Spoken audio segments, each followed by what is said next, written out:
Hello friends, मैं Aparna Pandey crazy learner में आपका स्वागत करती हूँ। फ्रेंड्स, इस वीडियो में हम लोग बात करेंगे इंग्लिश पेडागॉजी की। आप लोगों के बहुत सारे कमेंट आ रहे थे कि मैम इंग्लिश पेडागॉजी पे जैसे हिंदी का मैराथन बनाया है वैसे इंग्लिश का भी बना दीजिए। तो मैंने सब आपकी डिमांड पे किया है और ज़रूरी भी है क्योंकि सीटेट नियर है। वैसे तो कहा नहीं जा सकता कि 5 जुलाई को होगा ही, पर हो भी सकता है, तब आप क्या करेंगे। तो इसलिए तैयारी अपनी अच्छे से बना के चलिए और इस बात की बिल्कुल भी टेंशन मत लीजिए कि जो आपका कोर्स है वो कंप्लीट नहीं होगा। थोड़ा देखिए, मुझे तो ऐसा लगा, मैंने अपना वीडियो डाला, मुझे आपका प्यार सहयोग इतना ज़्यादा मिला कि मुझे पता चला कि आप लोग मुझ पर कितना विश्वास करते हैं।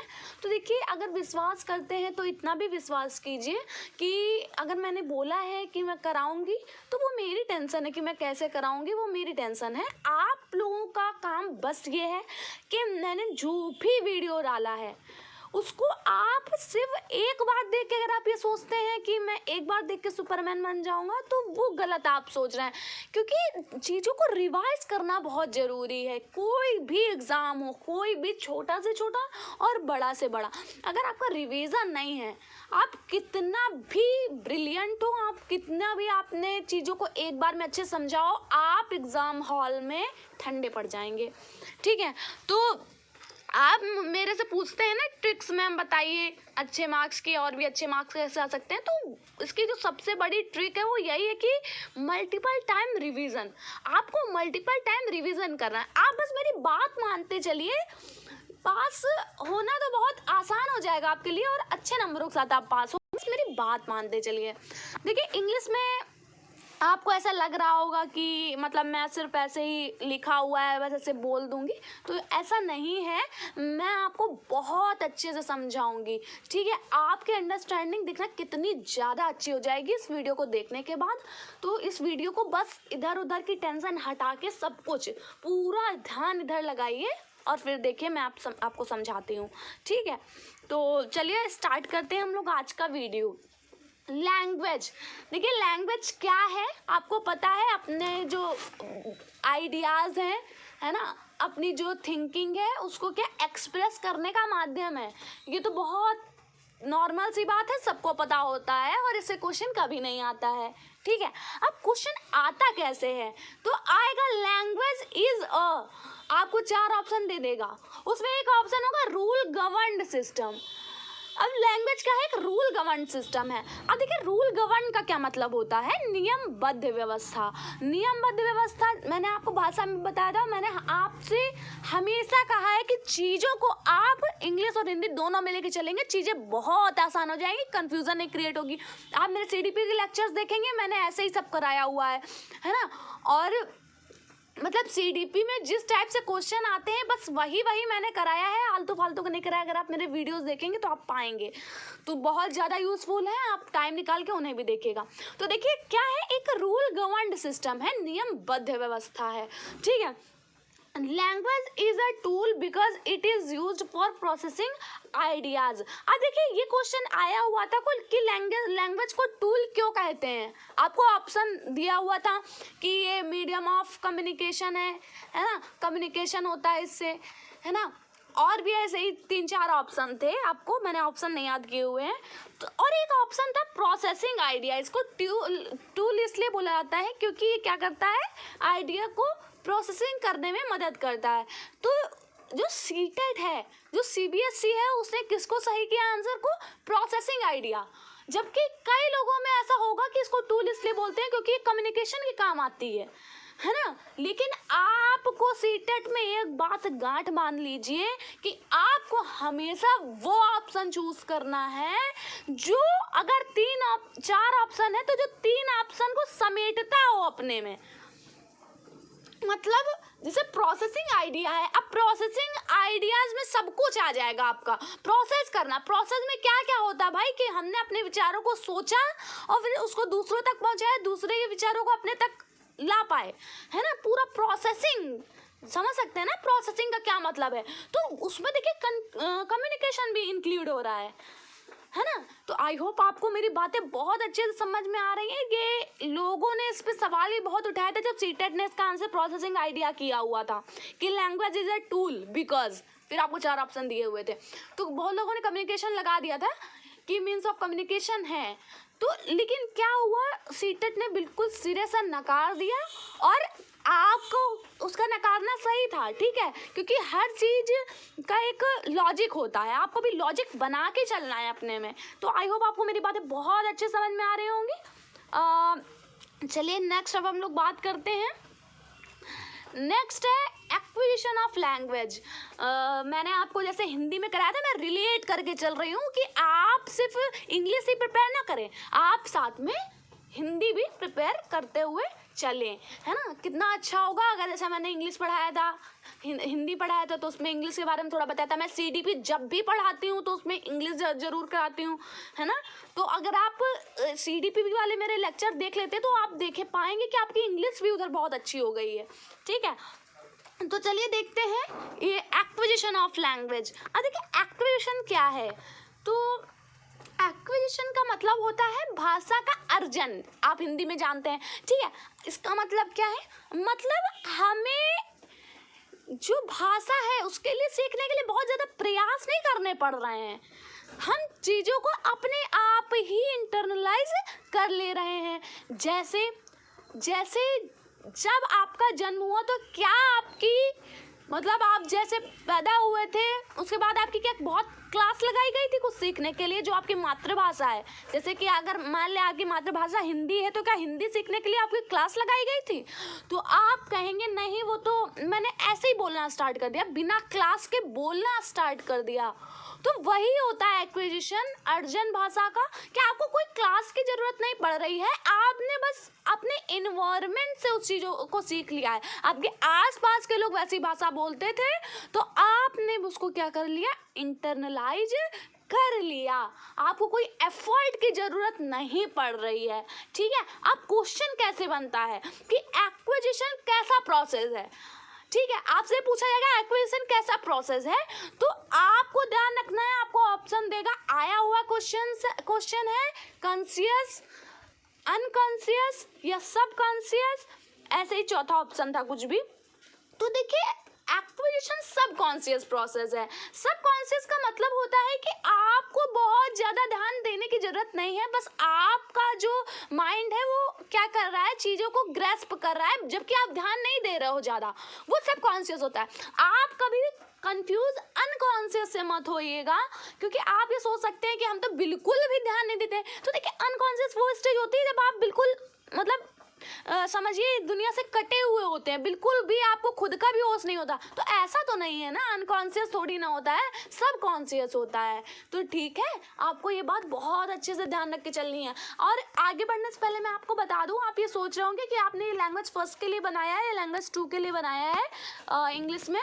तो देखिए ये मेरा इसमें मेन फोकस लैंग्वेज 2 से रहा है, लेकिन लैंग्वेज 1 में भी जितने पेडागोजिकल क्वेश्चन हैं वो मैंने कवर किए हैं। देखिए लैंग्वेज 1 का थोड़ा सा पैटर्न अलग है, लैंग्वेज 1 में थोड़ी सी ग्रामर भी पूछ लेता है, और लैंग्वेज 2 में कब पूछता है ग्रामर, जो आपका पैसेज आता है उसमें कभी कभी एक दो टाइप के बस वही पूछ लिए जाते हैं, तो वो भी बहुत नॉर्मल होते हैं। इसलिए मैंने आपसे पहले से ही कहा था कि आपको बहुत ज़्यादा ग्रामर पे फोकस होने की ज़रूरत नहीं है, तो पेडागोजी पे फोकस होने की ज़रूरत है।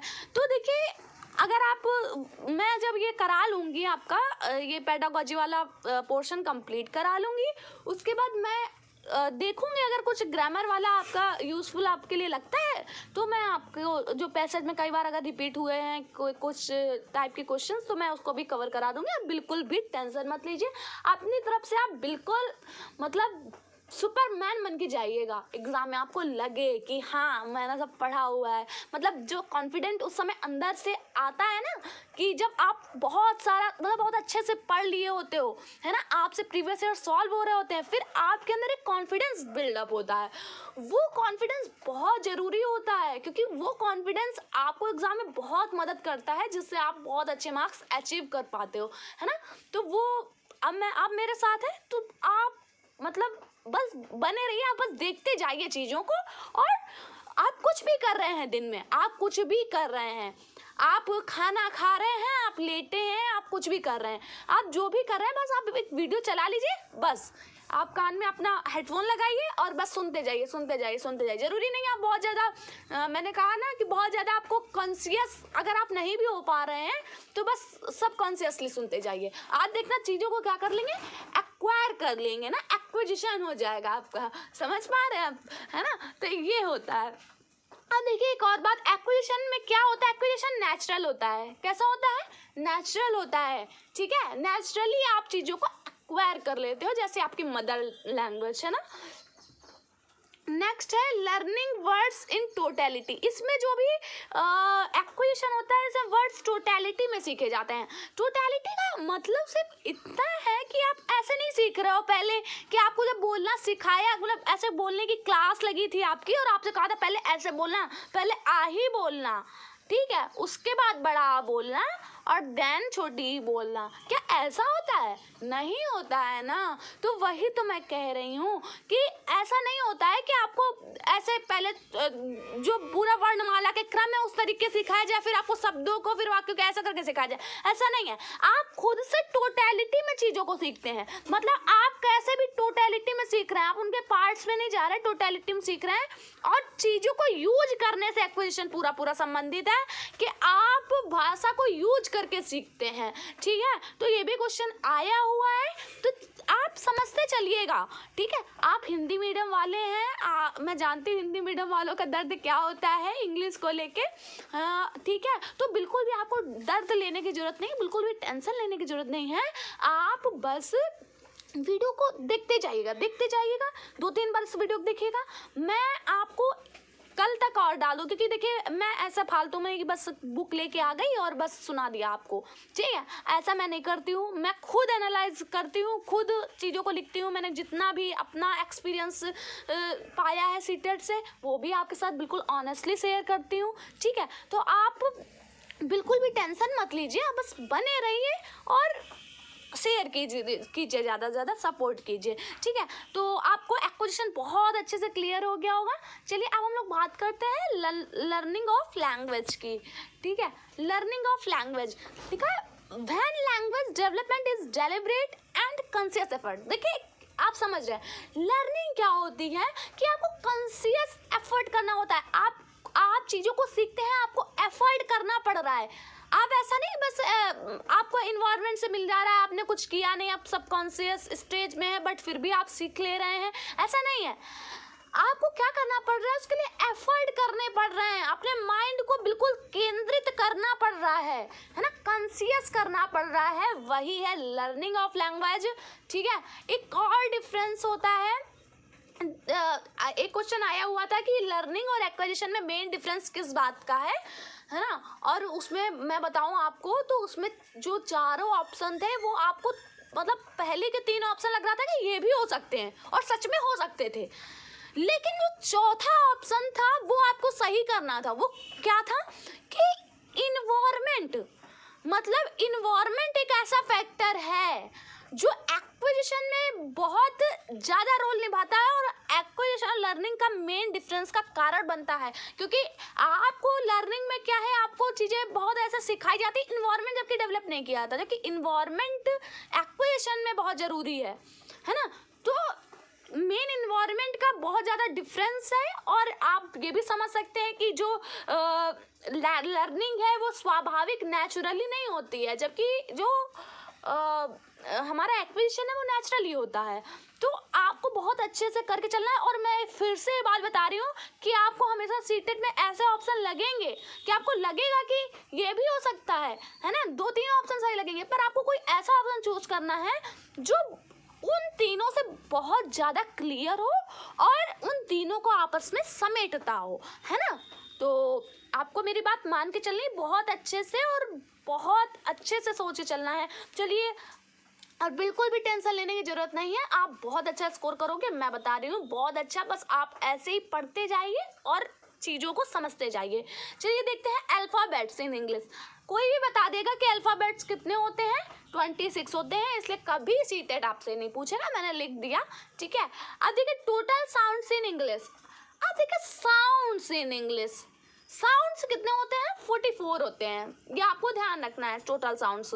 देखिए क्या होता है, साउंड्स क्यों बढ़ गए हैं और अल्फ़ाबेट क्यों कम है?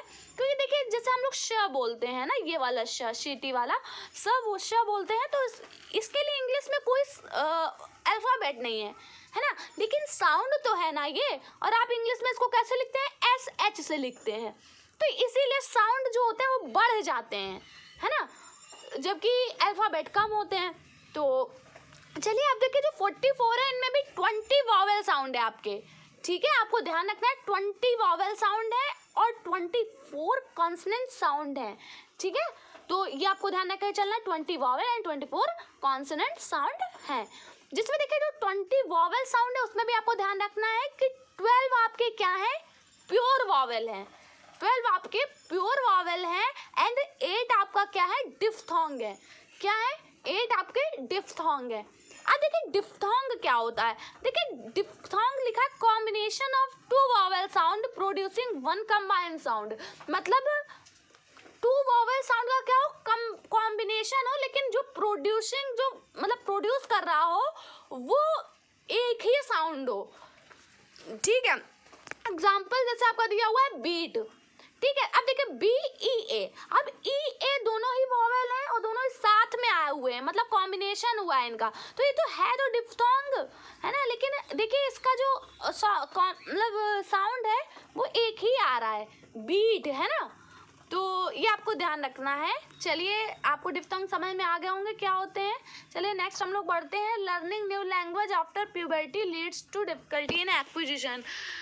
अब देखिए प्यूबर्टी का मतलब होता है 18 प्लस एज, है ना, जो आपकी होती है। तो क्या कह रहा है कि ये क्वेश्चन आया हुआ है इसलिए मैंने इसको थोड़ा सा कवर किया हुआ है साथ में, क्योंकि आप जानते हैं कि मैं बिल्कुल प्रीवियस ईयर को खोल के आपके सामने रखती हूँ, है ना, कि फिर आप प्रीवियस ईयर लगाएं तो आपको बिल्कुल भी दिक्कत ना हो और आप चीज़ों को सीखें। तो देखिए learning new language after puberty leads to difficulty in acquisition. देखिए मतलब जो अगर हम लर्निंग करते हैं जो नई लैंग्वेज है 18 प्लस के बाद, तो वो हमारे लिए क्या होता है? टफ होता है, मतलब डिफ़िकल्टी होती है। ये आप मत समझिएगा कि अब तो बड़े हो गए हैं हम तो आसानी से सीख लेंगे, ऐसा नहीं है, ऐसा नहीं, क्योंकि जब छोटा बच्चा होता है तो वो देखिए उसका क्या है, जब वो छोटा होता है तो चीज़ों को ज़्यादा अगर आप उसके सामने इन्वायरमेंट देंगे, ये वो करेंगे, तो वो चीज़ों को उस ढंग से समझेगा, क्योंकि उसके माइंड में भी ये नहीं है कि बहुत सारे उसने लैंग्वेज सीख ली हैं, ऐसा कुछ नहीं है ना, वो खुद से ही जनरलाइज कर लेगा चीज़ों को। और जब आप 18 प्लस एज में हो जाओगे तो आपके लिए एक्वायर करना थोड़ा सा मुश्किल हो जाता है, ठीक है, इस बात को आपको ध्यान रख के चलना है बिल्कुल अच्छे से। जैसे जैसे एज बढ़ेगी वैसे वैसे एक्विजिशन में जो नई लैंग्वेज है उसमें आपको कठिनाई आएगी, ठीक है, इस बात को आप बिल्कुल ध्यान से समझ लीजिए। चलिए नेक्स्ट आते हैं हम लोग। नेक्स्ट है हमारा पार्ट्स ऑफ लैंग्वेज, ठीक है, तो पार्ट्स ऑफ लैंग्वेज आपको पता है, मैंने ऐसे हिंदी में आपको बताया था स्वनिम, इंग्लिश में इसको फोनीम बोलते हैं, है ना, फोनीम। तो देखिए फोनीम क्या है? Smallest unit of language, smallest unit है, ठीक है, आपको पता है। और स्मॉलेस्ट ऐसी यूनिट जिसका कोई मीनिंग नहीं होता है, इंडिपेंडेंट मीनिंग नहीं होता है, doesn't have meaning of its own, खुद का मीनिंग नहीं है इसका। जैसे ABCD तो इसका कोई मीनिंग नहीं है, ए क्या है? कुछ नहीं है, है ना, लेकिन जब ये दूसरे शब्दों के साथ लगते हैं तो ये अपनी अहम भूमिका निभाते हैं, तो आपको ये बात ध्यान रखनी है, ठीक है, doesn't have any meaning of its own. And एक क्वेश्चन आया हुआ था कि फोनीम इज आपको 4 ऑप्शन दिए हुए थे, तो देखिए फोनीम क्या है, आपको जैसा ऑप्शन देगा कैसा है, तो आप थोड़ा सा डीपली सोचिएगा कि देखिए ये एक सिंगल साउंड यूनिट है। आपको समझिए ए, है ना, जब लोग ए बोलते हैं ए, है ना, कुछ भी बोलते हैं तो सिंगल साउंड आ रहा है, तो ये क्या है? एक सिंगल साउंड यूनिट है, ये भी आपको ध्यान रखनी है, इसमें कोई भी कंफ्यूजन वाली बात नहीं है।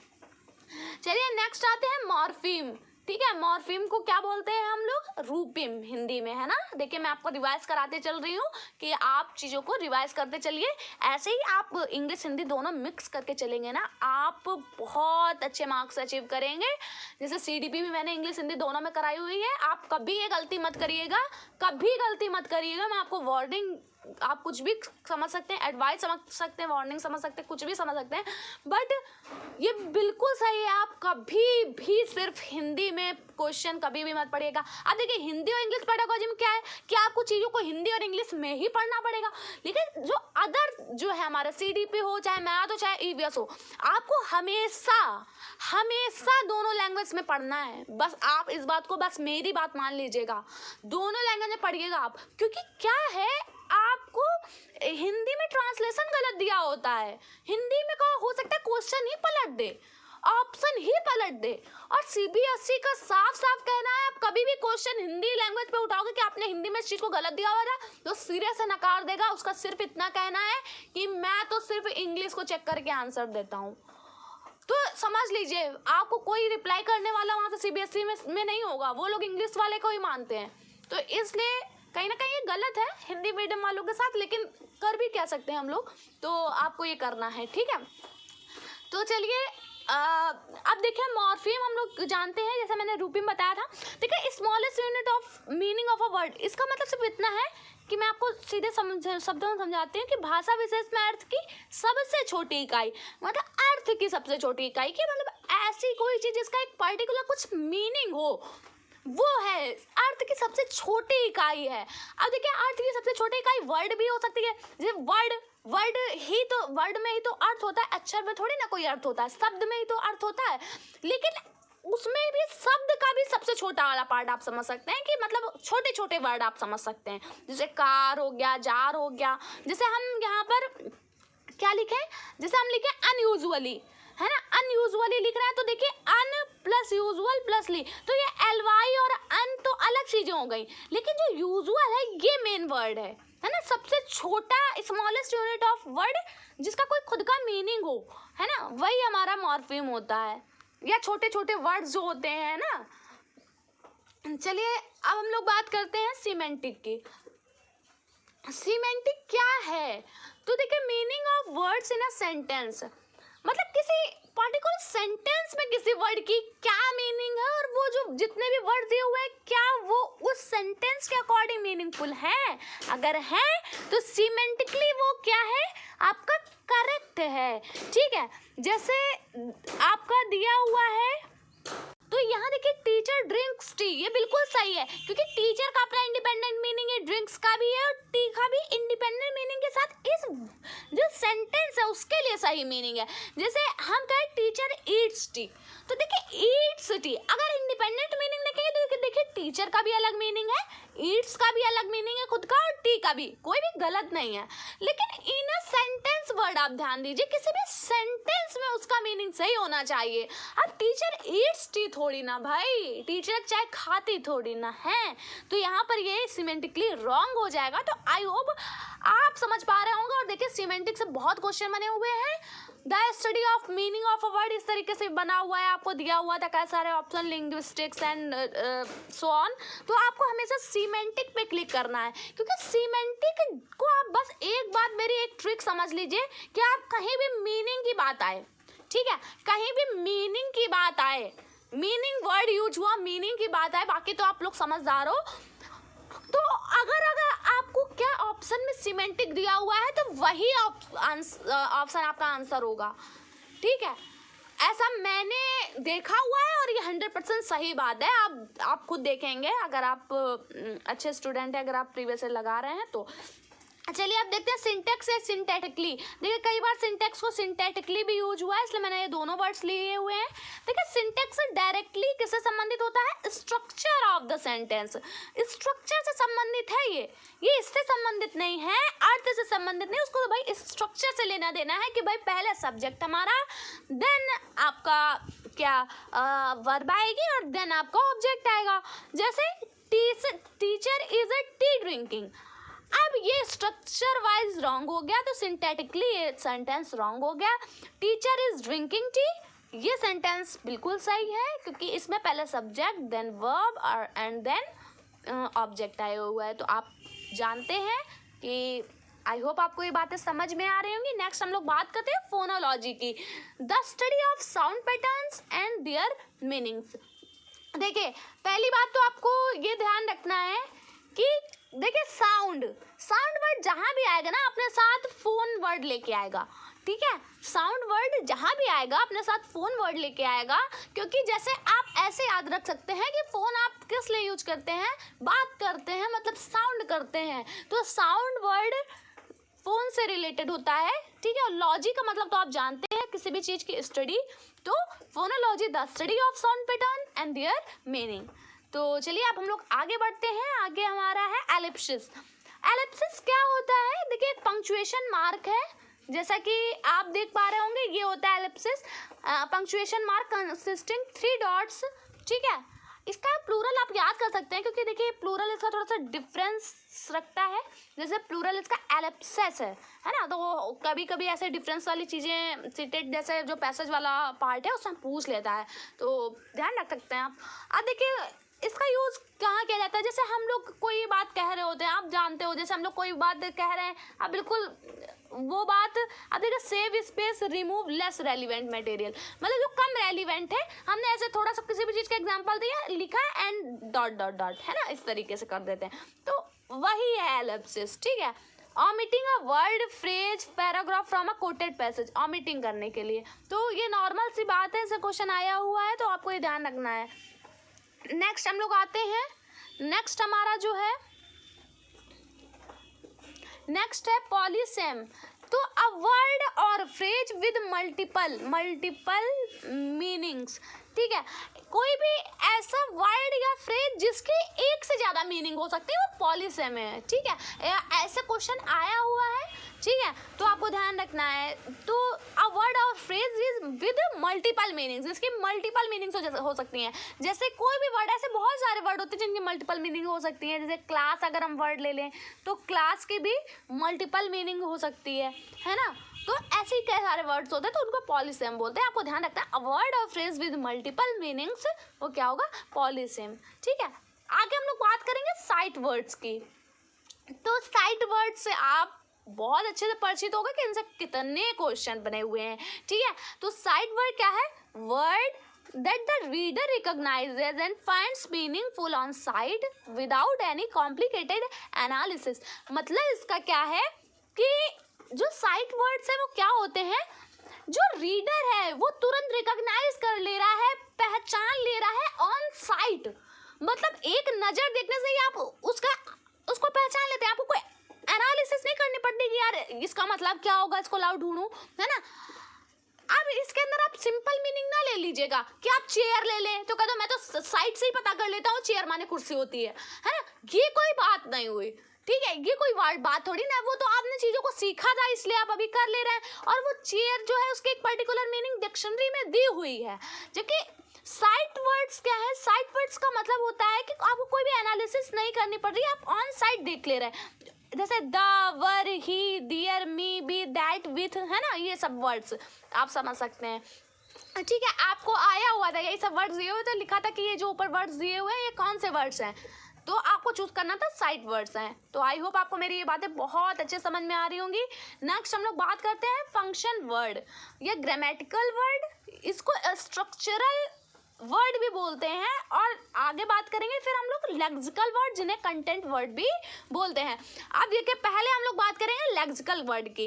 तो लेक्सिकल वर्ड क्या है, ठीक है, तो देखिए लेक्सिकल वर्ड, इनको कंटेंट वर्ड मैंने कहा बोलते हैं। अब देखिए लेक्सिकल वर्ड वो वर्ड है जिनकी खुद की कोई इंडिपेंडेंट मीनिंग है, जैसे मैंने चेयर बोला तो चेयर की खुद की एक इंडिपेंडेंट मीनिंग है स्वयं की, ठीक है। हमने चेयर बोला तो इस बात की कोई गारंटी नहीं है कि चेयर का यूज किसी सेंटेंस में हुआ था तब मैंने चेयर बोला है, और मैं जानना चाहती हूँ आपसे कि मतलब चेयर को किसी भी सेंटेंस के लगने की जरूरत है आसपास, मतलब उसको वो अकेले में पर्याप्त नहीं है, क्या ऐसा है, नहीं है ना। अगर मैं टीचर बोलूँ तो क्या टीचर मैंने बोला तो क्या आपको ऐसा लगा कि नहीं मुझे थोड़ा सा सेंटेंस है ये पक्का किसी सेंटेंस में ऐसे ही यूज हुआ है, अकेले इंडिपेंडेंटली तो यूज नहीं हुआ है, ठीक है। आपको ऐसा लगा क्या, नहीं लगा ना, हो सकता है मैं नाउन की बात कर रही हूँ, मैं एग्जांपल दे रही हूँ, ठीक है। तो ये बात है कि इसमें इंडिपेंडेंट इसका खुद का मीनिंग होता है, और सबसे बड़ी बात इन्हें कंटेंट वर्ड इसलिए भी बोलते हैं क्योंकि ये डिक्शनरी में मिलते हैं, आपको डिक्शनरी में मिलते हैं, और देखिए डिक्शनरी बेस्ड ही होती है कंटेंट वर्ड्स पे, ठीक है। तो आप समझ सकते हैं कंटेंट वर्ड या लेक्सिकल वर्ड क्या होते हैं, खुद की इनकी इंडिपेंडेंट मीनिंग होती है। अब देखिए आपको ये क्वेश्चन आया हुआ था, which is a lexical word. मैं आपको एग्जांपल से समझा पाऊंगी, जैसे इफ, नन, हाउएवर और टीचर। बताइए, खुद भी बताइए क्या हो सकता है जिसकी इंडिपेंडेंट मीनिंग। अरे साफ सीधी बात है भाई, टीचर, क्योंकि इफ, नन, हाउएवर इनको मतलब इनकी इंडिपेंडेंट मीनिंग। अब आप ये मत समझने लगिएगा, आप हिंदी मीडियम वालों की क्या होती है कि वो एक चीज़ों को याद कर लें, इफ का मतलब यदि, इसकी भी तो इंडिपेंडेंट मीनिंग, ये मतलब नहीं है भाई। क्या है, आपको डिक्शनरी में मिलता है ऐसे करके। और सबसे बड़ी बात, इसको किसी ना किसी सेंटेंस की नीड हो रही है ना। सेंटेंस की मतलब ये अकेले खुद की कोई क्षमता रखते हैं, आप ये बताइए, नहीं रखते हैं। तो यही वर्ड हमारे किस में ट्रांसफर हो जाते हैं, यही वर्ड हमारे ट्रांसफर हो जाते हैं आपके ये जो फंक्शन वर्ड है, इसमें किस में ट्रांसफर हो जाते हैं, फंक्शन वर्ड में, कि ये फंक्शन करते हैं एक तरीके से, ठीक है। और इनका कोई भी इंडिपेंडेंट मीनिंग, देखिए ग्रामेटिकल वर्ड, साफ सीधी बात ग्रामेटिकल वर्ड है ना, थोड़ा थोड़ा कहीं ना कहीं वो ग्रामर से संबंधित होते हैं, स्ट्रक्चरल वर्ड भी बोलते हैं इन्हें, ठीक है। तो फंक्शन वर्ड आप बहुत अच्छे समझ में पा रहे होंगे कि ये डिपेंडेंट होते हैं, ठीक है। इनका खुद का एक स्वयं का अलग से मीनिंग नहीं होता है, डिक्शनरी में भी नहीं होते हैं। अब देखिए एक पर्टिकुलर फंक्शन शो करते हैं, ठीक है। पर्टिकुलर फंक्शन, चाहे वो इफ हो चाहे नन हो, आपका ये सब पर्टिकुलर फंक्शन शो कर रहे हैं आपके, ठीक है। तो आई होप आपको मेरी बातें बहुत अच्छे से क्लियर हो रही हूँ। जैसे इज मैं लिख दूँ, आप बताइए क्या है, फंक्शन वर्ड है या लेक्सिकल वर्ड है, तो आप बताओगे क्या है ये, क्या है ये, बताइए आप ये बताएंगे कि ये फंक्शन वर्ड है, ठीक है। तो आई होप आपको मेरी बातें बहुत अच्छे से क्लियर हो रही होंगी। तो चलिए इसका भी हम लोग एक क्वेश्चन ले लेते हैं, find the function word champion, handsome, seizing, and. तो बताइए चैम्पियन, हैंडसम, सीजिंग, एंड, तो क्या है ये, तो इनमें बताइए कौन सा आपका फंक्शन वर्ड है। तो आप बिल्कुल अच्छे से बता पाओगे कि एंड है ना। अब एंड के लिए आपको कुछ जरूरत पड़ेगी आगे पीछे वालों की, कि भाई एंड मतलब अलग से यूज नहीं हो रहा है कि भैया एंड बस यूज कर लिया, एंड सिर्फ यूज नहीं हो रहा है, आपको आगे पीछे वर्ड्स की भी जरूरत हो रही है। तो ये क्या है, फंक्शन वर्ड है। जबकि चैंपियन, हैंडसम एंड सीजिंग अगर हम लोग देखें तो ये क्या है, लेक्सिकल वर्ड। अब मैं आपको एक ट्रिक बताती हूँ और वो ट्रिक आपके बहुत काम आने वाली है, ठीक है। आप देखिए ट्रिक क्या है। ट्रिक आपसे देखिए ऐसे जब भी पूछा जाएगा कि find the function word, find the lexical word, find the site word, है ना, ऐसा आपको कभी भी दिया जाए तो बस आप एक बात ध्यान रखिएगा, एक इंटेलिजेंट बंदे के तरीके आप बस ये सोचिएगा कि देखिए आप पहले 4 ऑप्शन देख लीजिए, ठीक है। ये मेरी ट्रिक है खुद की, है ना। तो देखिए आपको क्या करना है, आप 4 ऑप्शन देख लेंगे, फिर आपको क्या करना है, आप देखेंगे कि 4 ऑप्शन में पक्का कोई 3 ऑप्शन होंगे जो आपस में एक दूसरे से मिल रहे होंगे और एक ऑप्शन बिल्कुल अलग होगा, बस वही आपका आंसर हो जाएगा। लेकिन आपको ध्यान रखना है, जब आपसे ऐसे सिर्फ एक पूछा जाए कि फाइंड द फंक्शन वर्ड, आपसे अगर ऐसे पूछ लिया जाए कि मतलब निम्न में से कौन सा फंक्शन वर्ड नहीं है, अगर ऐसे पूछ लिया जाए, है ना, कौन सा नहीं है, तो आप फिर क्या करेंगे, आप ऐसे करेंगे, आप वही देखेंगे, पहले आप ऐसे ऑप्शन देखेंगे जिसमें 3 ऑप्शन देखना एक दूसरे से मिल रहे होंगे और एक ऑप्शन नहीं मिल रहा होगा, फिर उसमें वही आंसर हो जाएगा। जैसे आप देखिए, अगर ध्यान से देखिए, मैं इन्हीं एग्जांपल के माध्यम से आपको समझाती हूँ। चैंपियन, हैंडसम, सीजिंग, एंड ऐसे लिखा हुआ है।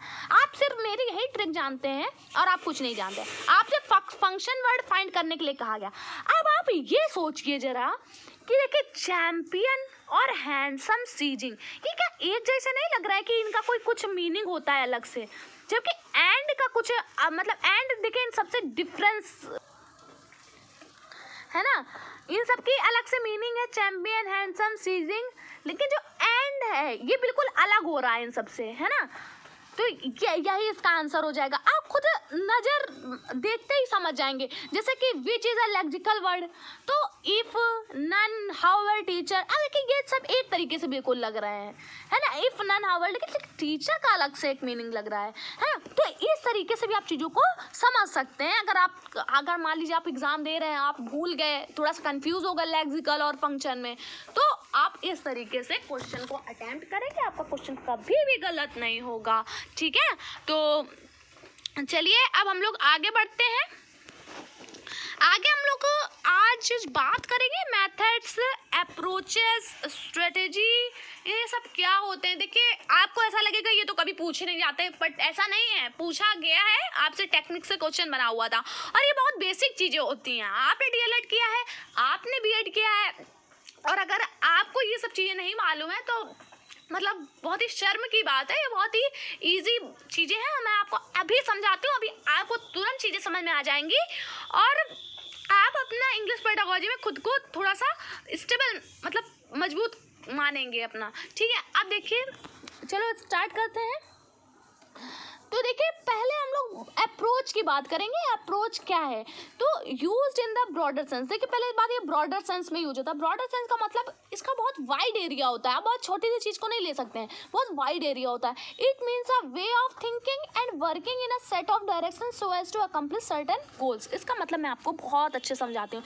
देखिए इसका मतलब होता है एक आपका जो वे ऑफ थिंकिंग है वो कैसी होनी चाहिए, है ना। जो भी हमें अपने एजुकेशन के ऑब्जेक्टिव्स पाने हैं, है ना, जो भी सर्टेन हमारे गोल्स हैं निश्चित, है ना, उनको हमें पाना है, तो उनके लिए एक बहुत ब्रॉडर टर्म है अप्रोच की। मतलब पूरी आपके जो आइडियाज़ हैं, आपके जितने भी वर्क होंगे वो उस थिंकिंग से इंस्पायर होंगे।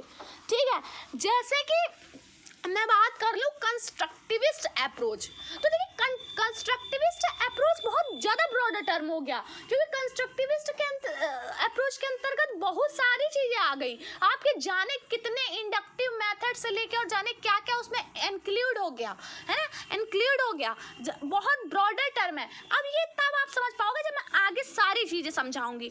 पहले आप ये समझ लीजिए कि आपकी वे ऑफ थिंकिंग जितनी भी है वो सब अप्रोच आपकी डेवलप करती है, जो आपकी अप्रोच होगी, है ना, वही होगी। अब देखिए स्ट्रेटेजी क्या है, a proper and systematic plan which aims to achieve the objective. एक प्रॉपर प्लान होता है। अरे भाई आप देखते हो सीटेट की स्ट्रेटेजी क्या होनी चाहिए, स्ट्रेटेजी क्या होनी चाहिए, स्ट्रेटेजी क्या होनी चाहिए, स्ट्रेटेजी का मीन नहीं पता क्या आपको, कि एक सिस्टमेटिक प्लान होता है which aims to achieve the objectives. आपको सीटेट पास करना है तो एक प्रॉपर प्लान कि मुझे ऐसा ऐसा इस पे ज़्यादा फोकस करना है, इस चीज़ पे थोड़ा कम फोकस करना है, यही सब हमारी स्ट्रेटेजी होती है। लिखा selection of suitable pedagogical process by means of using appropriate techniques. ठीक है, ठीक है, selection of suitable pedagogical process, ये आया हुआ है क्वेश्चन। ठीक है, आपने जो भी आप मतलब इस देख रहे हैं, आप सिलेक्शन कर रहे हैं। जैसे आपको सीटेट आपको पास करना है तो आपने चीज़ों को सिलेक्शन किया कि भाई मुझको इस टॉपिक पे ज़्यादा ध्यान देना है और इस टॉपिक पे थोड़ा कम ध्यान देना, आपने सिलेक्शन किया।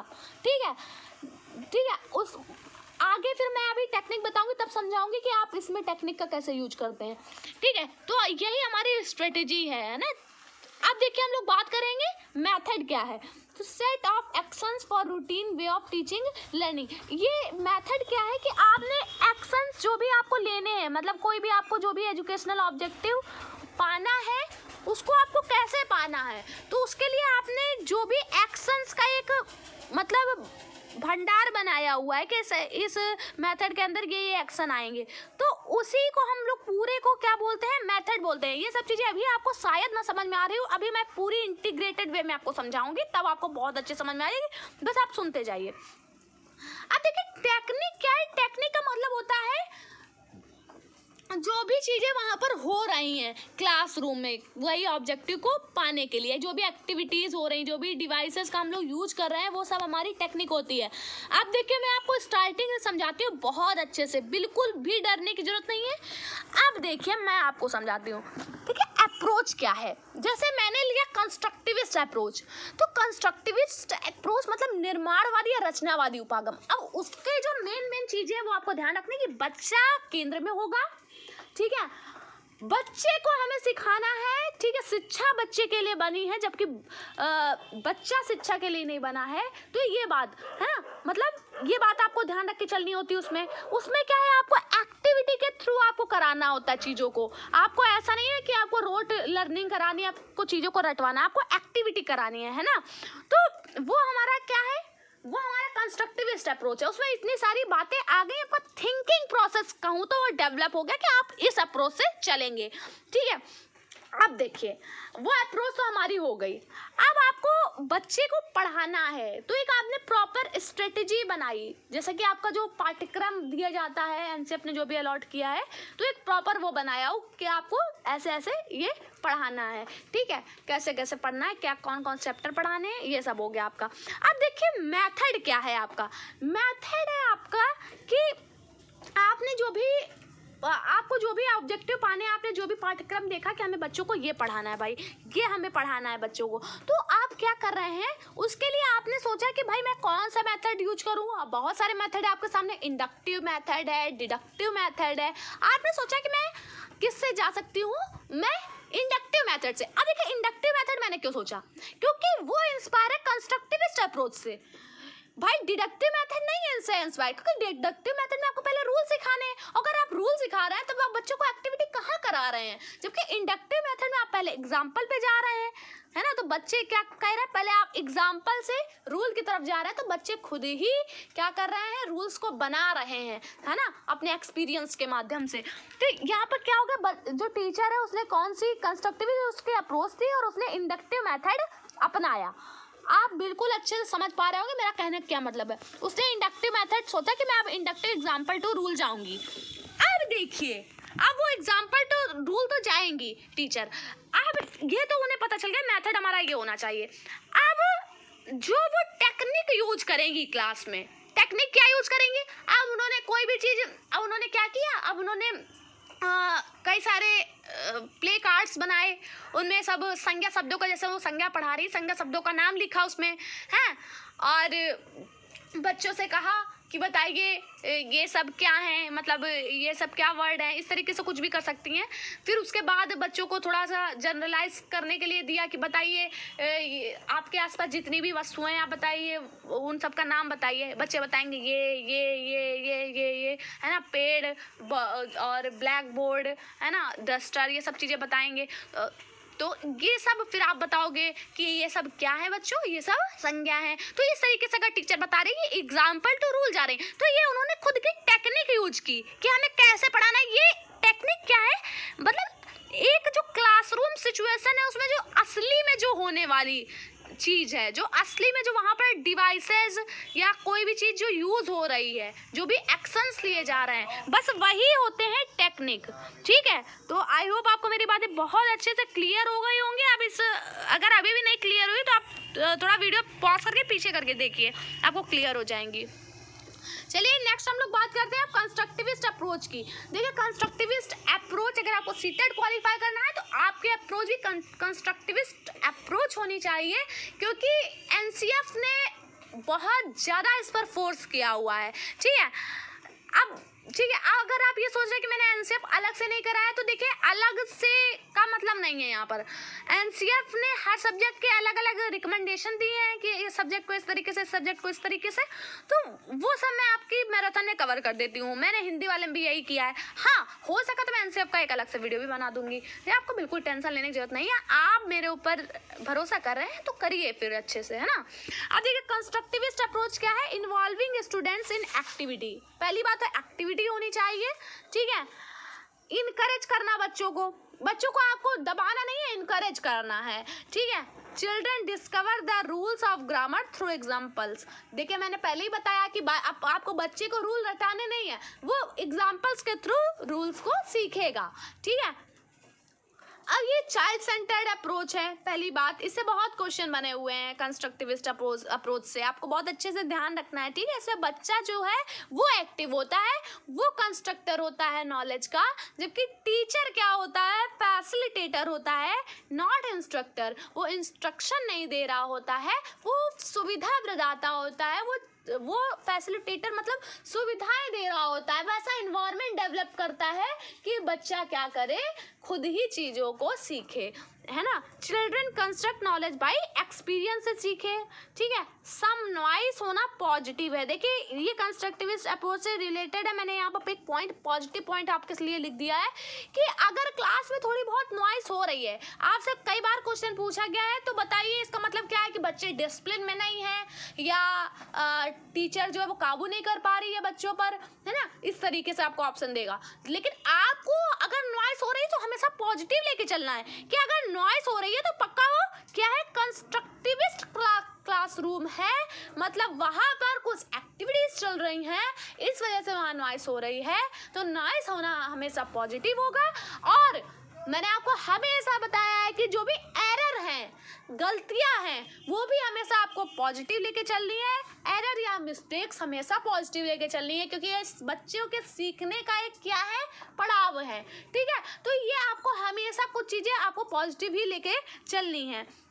अब देखिए creating opportunity for learners, opportunity create करना बच्चों के लिए, ये सब किससे, कंस्ट्रक्टिविस्ट अप्रोच से रिलेटेड है और मैं इस पर बहुत अच्छे से आपको समझा चुकी हूँ। चलिए आगे हम लोग बात करेंगे कोलैबोरेटिव लर्निंग अप्रोच।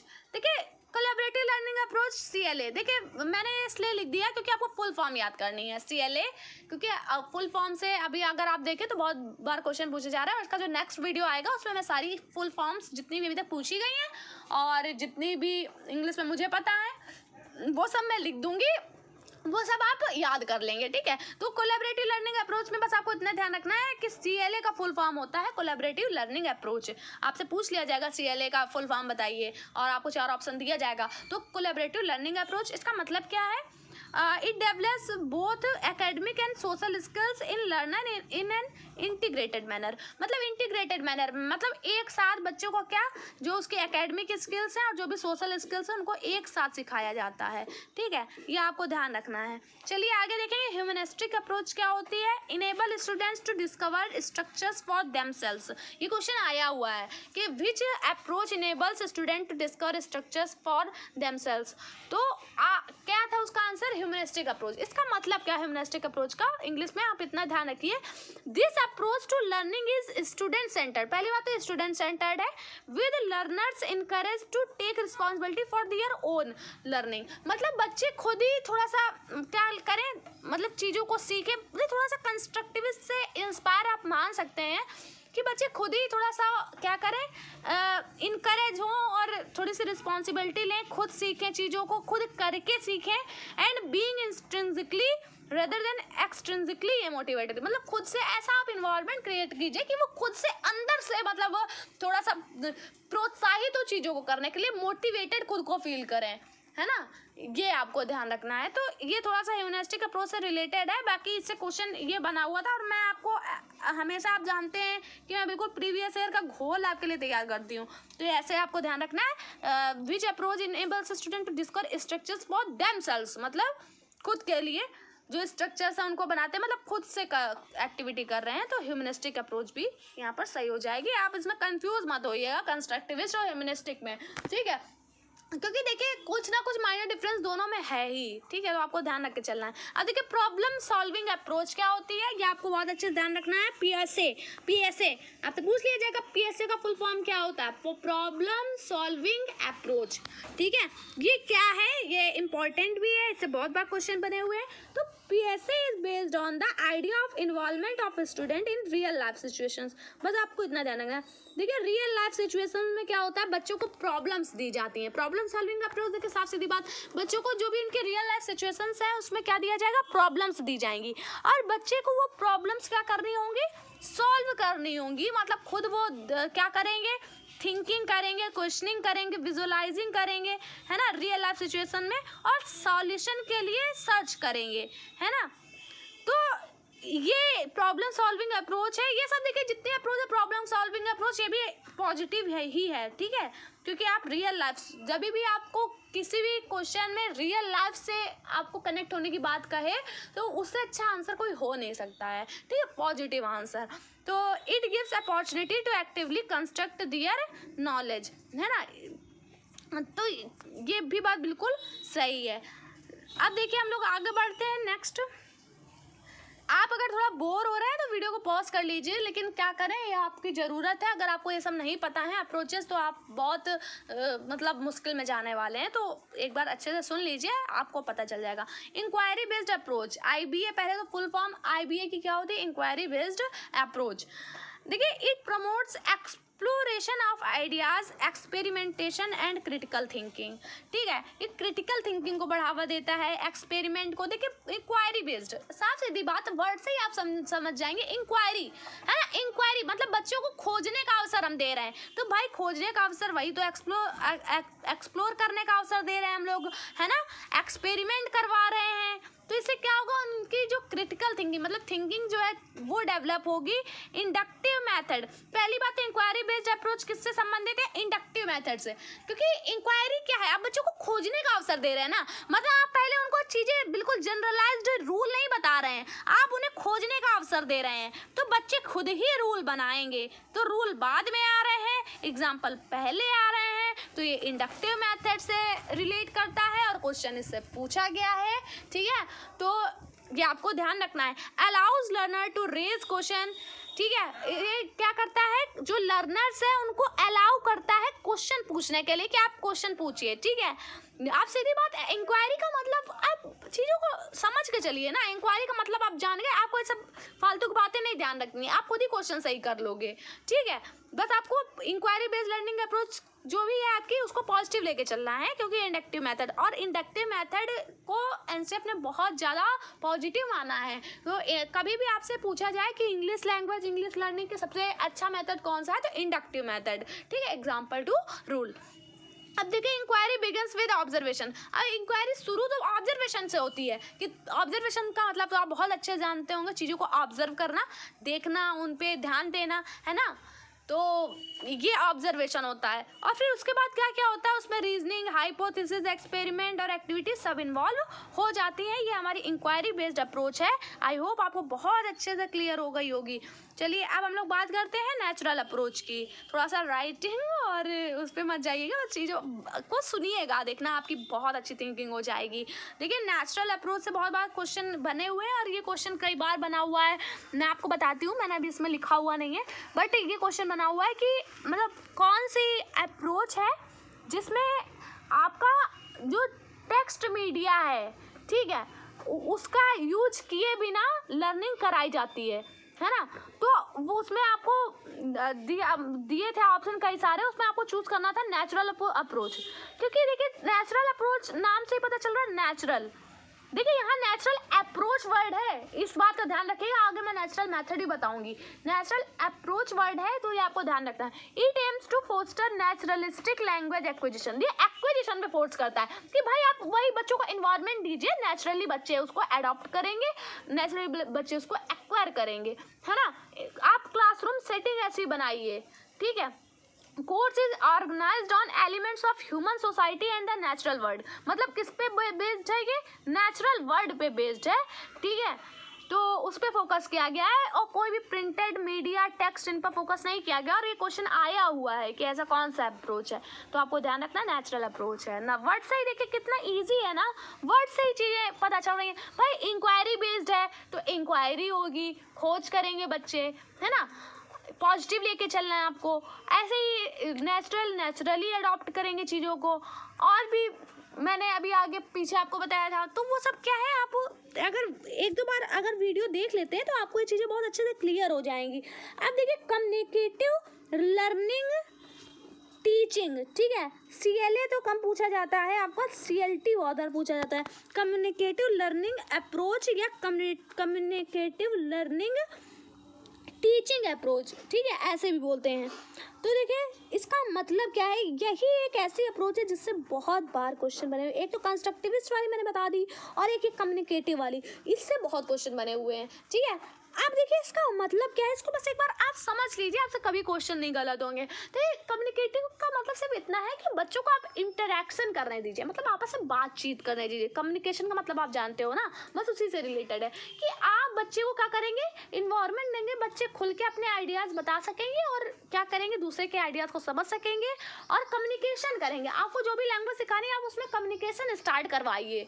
आपको अगर टारगेट लैंग्वेज करवानी है कोई भी, तो आप उसका यूज कराइए, यूज पर फोकस करती है ये, ठीक है। और ये बिल्कुल पॉजिटिव है, आपसे जब भी पूछा जाए कि आप टारगेट लैंग्वेज को बेस्ट तरीके से कैसे समझा सकते हैं, तो आपको हमेशा और हमेशा, हमेशा और हमेशा, मैं बोल रही हूँ कभी गलत नहीं होगा, ठीक है, हमेशा और हमेशा आपको किस पे फोकस करना है, इंटरेक्शन पे, यूज पे। आप जो भी लैंग्वेज सिखाने जा रहे हैं, आप उस लैंग्वेज का इन्वायरमेंट दीजिए, आप उस लैंग्वेज को बच्चे को एक्वायर कराइए, लर्न मत करवाइए, एक्वायर कराइए। और एक्वायर तब करेंगे जब बच्चे उस लैंग्वेज को का यूज करेंगे, भले वो गलत यूज कर रहे हो, ठीक है। ये क्वेश्चन कई बार आया हुआ है, ये क्वेश्चन मैंने देखा मल्टीपल टाइम, ये वाला क्वेश्चन पूछा गया है कि जो इफेक्टिव लैंग्वेज क्लासरूम होती है उसकी सबसे बड़ी विशेषता क्या है, हैं? तो आपको ऐसे ऑप्शन देखा बिल्कुल लगेगा अरे यही सही है, लेकिन आपको हमेशा इंटरेक्शन को सही करना है, ठीक है, ठीक है, समझ रहे हैं ये बात, बिल्कुल मैं अपनी आजमाई हुई बता रही हूँ, बिल्कुल सही है। चलिए अब देखते हैं इसमें कहा क्या गया, एम्फेसिस ऑन इंटरेक्शन, ठीक है, इंटरेक्शन पे बल होता है, हेल्प्स इन डेवलपिंग LSRW। ये बात आपको बहुत अच्छे से ध्यान रखनी है, जो भी हमारी स्किल्स हैं, listening, speaking, reading and writing, communicative learning teaching एक ऐसी अप्रोच है जो चारों स्किल्स को डेवलप करती है, LSRW, ठीक है।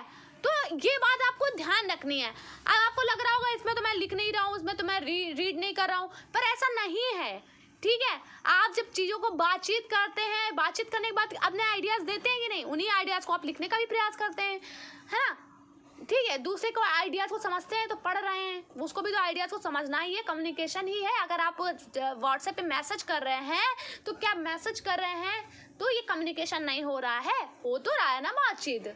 अब आप लिख के कर रहे हो, कैसे भी कर रहे हो, मतलब मेन बात तो कम्युनिकेशन की है, तो ये बात आपको ध्यान रखनी है। ये बहुत सीटेट ने इसको बिल्कुल मतलब संजीवनी बूटी माना है इंग्लिश की, आप बस ये समझ लीजिए कि इसको हमेशा आपको पॉजिटिव लेके चलना है, ठीक है। Learners learn language through interaction with one another, मैंने बता दिया। Focus is on using the language not analysis, इसमें जो फोकस होता है वो यूजिंग लैंग्वेज, मतलब लैंग्वेज के को यूज़ करने से होता है, उसके एनालिसिस पे नहीं होता, ठीक है। तो चलिए हम लोग देखते हैं टोटल फिजिकल रिस्पॉन्स क्या है, ठीक है। ये क्वेश्चन ये आपको बहुत अच्छे समझना जरूरी है। पहले तो आप ध्यान रखेंगे TPR का फुल फॉर्म क्या है, टोटल फिजिकल रिस्पॉन्स। तो देखिए ये क्या है, it is based on instructions provided by the teacher which included physical movement. देखिए इसको मैं बहुत सिंपल वर्ड्स में समझाती हूँ आपको, और इससे क्वेश्चन बना हुआ है। देखिए इसका मतलब ये है कि जैसे टीचर कुछ करवा रही हैं, जैसे टीचर कुछ भी सिखा रही है बच्चे को, कुछ भी, है ना, तो उसमें बच्चे अगर फिजिकली भी इन्वॉल्व हो, है ना, तो वही होता है टोटल फिजिकल रिस्पॉन्स। जैसे कि मैं आपको बताऊं, हाँ एक क्वेश्चन आया हुआ है। क्वेश्चन क्या आया था कि एक जो टीचर है वो, देखिए वो क्या करती है, देखिए मैं अब हिंदी में ही बोल रही हूँ, मैं इंग्लिश में भी नहीं बोल रही, इससे कोई मतलब नहीं है, क्योंकि आपकी अंडरस्टैंडिंग अच्छी होनी चाहिए। और इतनी टफ पेडागॉजी में इंग्लिश नहीं आती है आपकी, जो पेडागॉजिकल पोर्शन होता है कि आप समझ ना पाए, बिल्कुल नॉर्मल इंग्लिश लिखी होती है, जो आप नॉर्मल व्हाट्सएप पे किसी से चैट करते होंगे ना, तो वैसे भी इंग्लिश बोलते होंगे, तो मतलब बिल्कुल नॉर्मल इंग्लिश कि आपको चीज़ें समझ आ जाएंगी, तो इसलिए मैं हिंदी में बोल रही हूँ, ठीक है। तो क्या आया था क्वेश्चन, आपका क्वेश्चन ऐसा आया था कि जो टीचर है वो क्या करती है, बच्चे को कुछ जानवर से रिलेटेड कोई चैप्टर पढ़ाती हैं। अब बच्चे क्या कर रहे हैं, अब बच्चे ने जैसे ही वो चैप्टर पढ़ा तो बच्चे वो खूब सारी जानवरों की आवाज़ निकाल रहे हैं, उनके जैसे एक्टिंग कर रहे हैं, है ना, मूवमेंट कर रहे हैं। तो बताइए कि ये जो अप्रोच है टीचर ने यूज़ की है वो कौन सी है। तो आपको ऑप्शन दिए होते कई सारे, तो आपको वो कौन सा ऑप्शन सही करना था, टोटल फिजिकल रिस्पॉन्स, ठीक है। टोटल फिजिकल रिस्पॉन्स समझ गए ना आप, क्योंकि उसमें बच्चे फिजिकली भी इन्वॉल्व हो रहे हैं। जैसे आपने देखा होगा कभी कभी जो टीचर्स हैं वो पोएम पढ़ाती है, तो पोएम बहुत अच्छे से एक्टिंग करके बताती हैं, तो वो मतलब बच्चे इन्वॉल्व हो रहे हैं फिजिकली उसमें, तो वो क्या हो जाएगा हमारा हो जाएगा टोटल फिजिकल रिस्पॉन्स। तो आई होप आपको मेरी बातें बहुत अच्छे समझ में आ रही होंगी। चलिए अब हम लोग बढ़ते हैं अपने नेक्स्ट पॉइंट पे, जो हमारा नेक्स्ट पॉइंट है ग्रामर ट्रांसलेशन मेथड। अब हम लोग मेथड्स पे आ रहे हैं थोड़ा। अब देखिए ग्रामर ट्रांसलेशन मेथड क्या होता है। जैसे आप मतलब मोस्टली जो हिंदी मीडियम स्कूल्स होते हैं, मैंने भी जहाँ से पढ़ा था, उनमें ऐसा ही होता है कि क्या करा जाता है, आपको वर्ड फॉर वर्ड ट्रांसलेशन किया जाता है।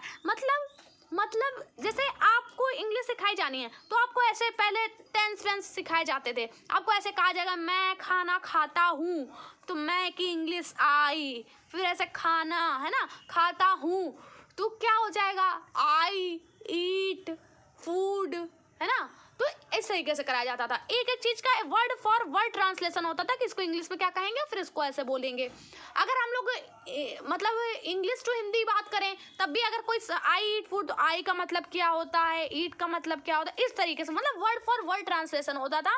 ये एक क्लासिकल मेथड है, मतलब बहुत पुराना प्राचीन है ना, और ट्रेडिशनल मेथड है।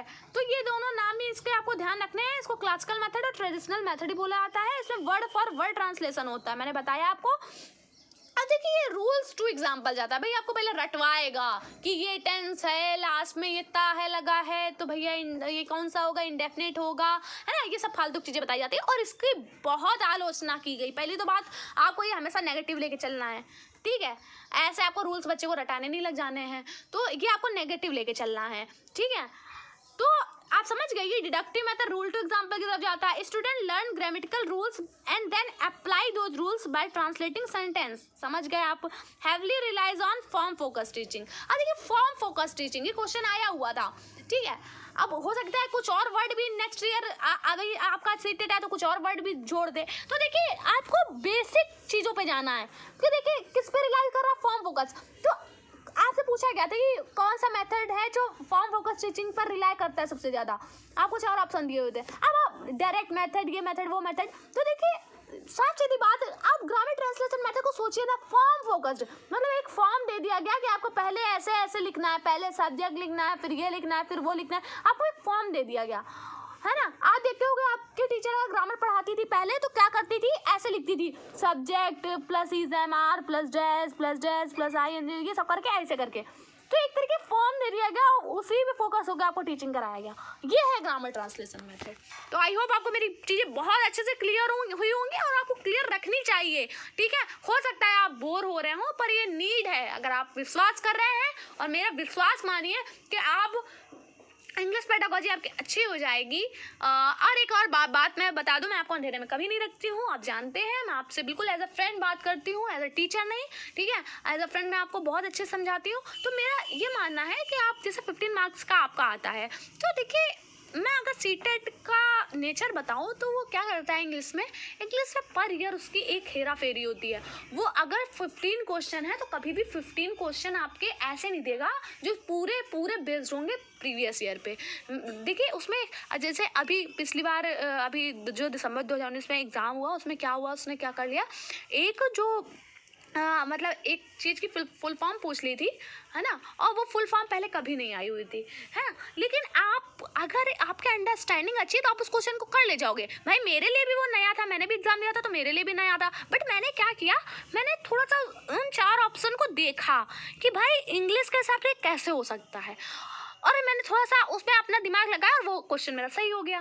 तो इस तरीके से आपको थोड़ा सा आप तब कर पाओगे ना जब आपको ये छोटी छोटी चीज़ें पता होंगी इंग्लिश पेडागॉजी से रिलेटेड, तो आप कर ले जाओगे। लेकिन मतलब मैं बता रही हूँ कि थोड़ी सी नई चीज़ें आती हैं तो इसलिए आपको थोड़ा सा अंडरस्टैंडिंग अच्छी करनी पड़ेगी भाई, ऐसे काम नहीं चलेगा, ठीक है। तो आपको ये पहले मैं करा देती हूँ, फिर उसके बाद मैं जब जैसे ही अगर प्रीवियस ईयर कराती हूँ तो उससे आपकी बहुत अच्छी अंडरस्टैंडिंग और भी हो जाएगी, ठीक है। तो चलिए हम लोग बढ़ते हैं अपने नेक्स्ट पॉइंट पे। नेक्स्ट जो हमारा है डायरेक्ट मेथड है। डायरेक्ट मेथड को देखिए नेचुरल मेथड भी बोलते हैं, कई बार नेचुरल मेथड में बोल दिया जाता है डायरेक्ट मेथड को। देखिए अब आपको ये ध्यान रखना है, नेचुरल मेथड इसको बोल दिया जाता है। अब देखिए जब मैंने पहले आपको बताया था वो नेचुरल अप्रोच थी, ठीक है, तो ये आपको ध्यान रखना है। अब देखिए डायरेक्ट मेथड या नेचुरल मेथड क्या है। डायरेक्ट मेथड, तो डायरेक्ट मेथड का मतलब ये सीधे, आपने देखा होगा इंग्लिश मीडियम स्कूल्स में क्या होता है, आपका आपको मतलब सारे इंग्लिश मीडियम स्कूल्स तो नहीं कह सकती, मतलब ऐसा होता है जनरली कि आपको सिर्फ इंग्लिश ही बोली जाती है ना, सिर्फ इंग्लिश ही बोली जाती है। आप हिंदी बोल ही नहीं सकते किसी भी वर्ड के लिए, और मतलब इंग्लिश टू इंग्लिश टीच किया जाता है। जैसे आपको इंग्लिश भी पढ़ाई जा रही है, तो मान लीजिए आपको कोई एक वर्ड बताया गया, तो उसका जो उसको समझाने के लिए जो दूसरा वर्ड बताया जाएगा वो भी इंग्लिश में ही होगा, है ना, उसको हिंदी में करके आपको नहीं समझाया जा रहा है। तो वही हमारा क्या है, डायरेक्ट मेथड, कि डायरेक्ट टारगेट लैंग्वेज पे फोकस करना, है ना। इसमें बहुत क्वेश्चन इस बात पे बना है कि ये मदर टंग को बिल्कुल भी यूज नहीं करने देता। आपको ऐसे को पूछा जाएगा कि मतलब कौन सा मेथड ऐसा है जो मदर टंग बिल्कुल भी यूज नहीं करने देता, तो वो कौन सा मेथड है आपका, डायरेक्ट मेथड है ना। बेनिसेस मदर टंग बिल्कुल सीरियस नकार देता है मदर टंग को, ठीक है, सीधे सिर्फ टारगेट लैंग्वेज में को ही यूज करने की बात करता है, ठीक है। तो आई होप आपको मेरी बातें बहुत अच्छे से समझ में आ रही होगी। चलिए अब बात करते हैं कलेक्टिव मेथड। ये बहुत बार पूछा गया है, इंपॉर्टेंट भी है और बहुत ईजी भी है। देखिए कलेक्टिव मेथड का मतलब होता है जो भी अच्छे अच्छे मेथड है, अच्छे अच्छे अप्रोचेज है, उनको हमने छांट लिया, ठीक है, उनको हमने छांट के और एक मतलब मिक्सचर टाइप का बना लिया मेथड का, बस वही हमारा इक्लेक्टिव मेथड है, using more than one method. तो आई होप आपको मेरी बातें बहुत अच्छे समझ में आ रही होंगी। चलिए अब हम लोग बात करते हैं बॉटम अप अप्रोच की। तो क्या है बॉटम अप्रोच? तो देखिए बॉटम अप अप्रोच से बहुत बार क्वेश्चन बने हुए हैं, बहुत बार क्वेश्चन बने हुए हैं, और देखना मैं आपको बहुत अच्छे से समझा पाऊंगी मुझे लगता है। देखिए बॉटम अप अप्रोच का मतलब है भाई बॉटम अप, बॉटम का मतलब नीचे, अप का मतलब ऊपर, मतलब नीचे से ऊपर जाना। मतलब क्या है? मतलब ये है कि आप छोटी छोटी चीज़ों से बड़ी चीज़ों की तरफ जा रहे हैं, है ना। छोटी छोटी चीज़ों से किसकी तरफ जा रहे हैं? बड़ी बड़ी चीज़ों की तरफ जा रहे हैं। तो यही हमारा बॉटम अप अप्रोच है, ठीक है। जैसे आपने पहले लेटर सीखा, फिर वर्ड सीखा, देन सेंटेंस सीखा, तो ये क्या है आपका बॉटम अप, मतलब छोटे से ऊपर की तरफ, ठीक है, ऐसे जा रहे हैं। प्रोसेस राइटिंग अप्रोच, अब देखो इसको प्रोसेस राइटिंग अप्रोच पूछा गया था कि कौन से मतलब अप्रोच को प्रोसेस राइटिंग अप्रोच भी कहा जाता है, तो इसको बॉटम अप अप्रोच को कहा जाता है, और इसलिए कहा जाता है देखिए प्रोसेस राइटिंग अप्रोच। मतलब देखिए आप कभी भी चीज़ों को राइट करना कैसे सीखते हैं, आप हमेशा ध्यान रखें, आप कभी भी पहले पूरा सेंटेंस लिखना सीखते हैं या पहले आप अक्षर लिखना? आप तो पहले अक्षर से शुरुआत करते हैं ना, उसके बाद शब्दों पे मतलब वर्ड्स पे जाते हैं, देन सेंटेंस पर आते हैं, तो इसीलिए इसको प्रोसेस राइटिंग अप्रोच भी कहा जाता है। अब देखिए ये क्वेश्चन आया हुआ था, क्या आया हुआ था? A teacher draws the attention of learners to individual sounds, words and then sentences while teaching listening skill। मतलब जब भी वो पढ़ा रही हैं तो क्या कर रही हैं, पहले वो sound, then word, then sentence पर आ रही हैं। तो बताइए आप खुद समझ पा रहे होंगे कि कौन सी अप्रोच है, बॉटम अप अप्रोच है, छोटे से बड़े की तरफ जा रही हैं। अब देखिए टॉप डाउन इसका जस्ट अपोजिट हो गया हमारा। टॉप डाउन का मतलब होता है, टॉप डाउन का मतलब होता है कि आप बड़े से छोटे की तरफ आ रहे हो, है ना। आपने पहले चीज़ों को मतलब कैसे ब्रॉडर वे में समझाया। जैसे आप अगर पहले बच्चों को सेंटेंस सिखा रहे हैं, देन वर्ड सिखा रहे हैं, देन रेड लेटर सिखा रहे हैं, तो ये टॉप डाउन अप्रोच हो जाएगा। जैसे providing students a large view of a subject, emerging them in the big picture without explaining the component, है ना। कोई भी कंपोनेंट का हमने पहले एक्सप्लेन नहीं किया, हम लोग क्या कर रहे हैं, पहले बड़ी चीज़ को सिखा रहे हैं। जैसे कि अगर आप जैसे पेड़ बच्चे को दिखा रहे हैं, तो पेड़ क्या है, पेड़ आपने बच्चे को बताया, फिर उसके बाद पेड़ की एक एक चीज़ बताई कि भाई ये देखिए ये इसकी क्या है, ये इसकी पत्तियां हैं, ये इसका तना है ना, इस तरीके से। तो आप टॉप से डाउन की तरफ जा रहे हो, आपने पहले बड़ी चीज़ बताई, देन छोटे छोटे। तो समझ पा रहे होंगे आप बहुत अच्छे से कि टॉप डाउन अप्रोच का क्या मतलब है। नेक्स्ट हम लोग आते हैं स्ट्रक्चरल अप्रोच। स्ट्रक्चरल अप्रोच का क्या मतलब है? It Lay's stress on selection and gradation of materials. ये आया हुआ था कि स्ट्रक्चरल अप्रोच की मेन विशेषता क्या है, और आंसर ये दिया हुआ था। पहले तो मैं आपको उसको समझा देती हूँ उसका मतलब क्या है। देखिए it lays emphasis on structure of sentence. देखिए स्ट्रक्चरल नाम से मतलब जो भी सेंटेंस है उसका स्ट्रक्चर, उसके पैटर्न, उस पर ज़्यादा फोकस करता है, ठीक है।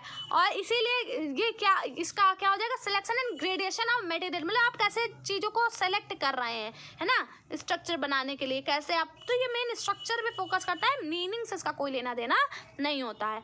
चलिए नेक्स्ट हम लोग आते हैं सिचुएशनल अप्रोच। तो ये सिचुएशन मतलब सिचुएशन में सिखाना, भाई साफ सीधी बात, सिचुएशन में सिखाना मतलब taught through real life situation. आप सिचुएशन क्रिएट करते हैं बच्चों के सामने, फिर आप बच्चों को चीज़ों को सिखाते हैं, वही सिचुएशनल अप्रोच हो गई।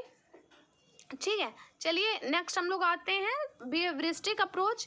ये आपको पता होना चाहिए। Under this approach language is learn by practising again and again, बार बार प्रैक्टिस करके बच्चा सीखता है। It lays emphasis on habit formation. देखिए आप बार बार बच्चे को, क्या आप बच्चे को मतलब एक तरीके से, जैसे आपने देखा होगा कि बच्चे को पहाड़े जैसे रटाए जाते हैं, मतलब टेबल्स अगर मैं बोलूँ तो क्या करा जाता है, बच्चे वही मतलब आप देखेंगे जैसे स्कूलों में क्या होता है, वही बार बार रिपीट कराया जाता है, 2 1 जा 2, 2 2 जा 4, 2 3 जा 6, बार बार वैसे ही।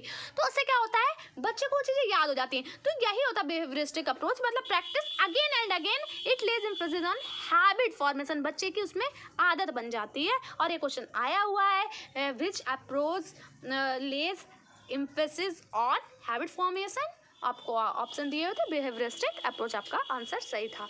नेक्स्ट हम लोग आते हैं इंडक्टिव मेथड, डिडक्टिव मेथड। ये सब मैं आपको बहुत अच्छे से बता चुकी हूँ, मैंने देखा बताया एग्जाम्पल टू रूल जाया जाता है इंडक्टिव मेथड में। ठीक, एग्जाम्पल टू रूल जाया जाता है और ये हमेशा पॉजिटिव होगा, कभी भी आपसे पूछा जाए तो आपको पॉजिटिवली आंसर देना है। और डिडक्टिव मेथड का मतलब होता है रूल टू एग्जाम्पल, आपको रूल से एग्जाम्पल की तरफ जाना होता है इसमें, और ये हमेशा नेगेटिव होता है।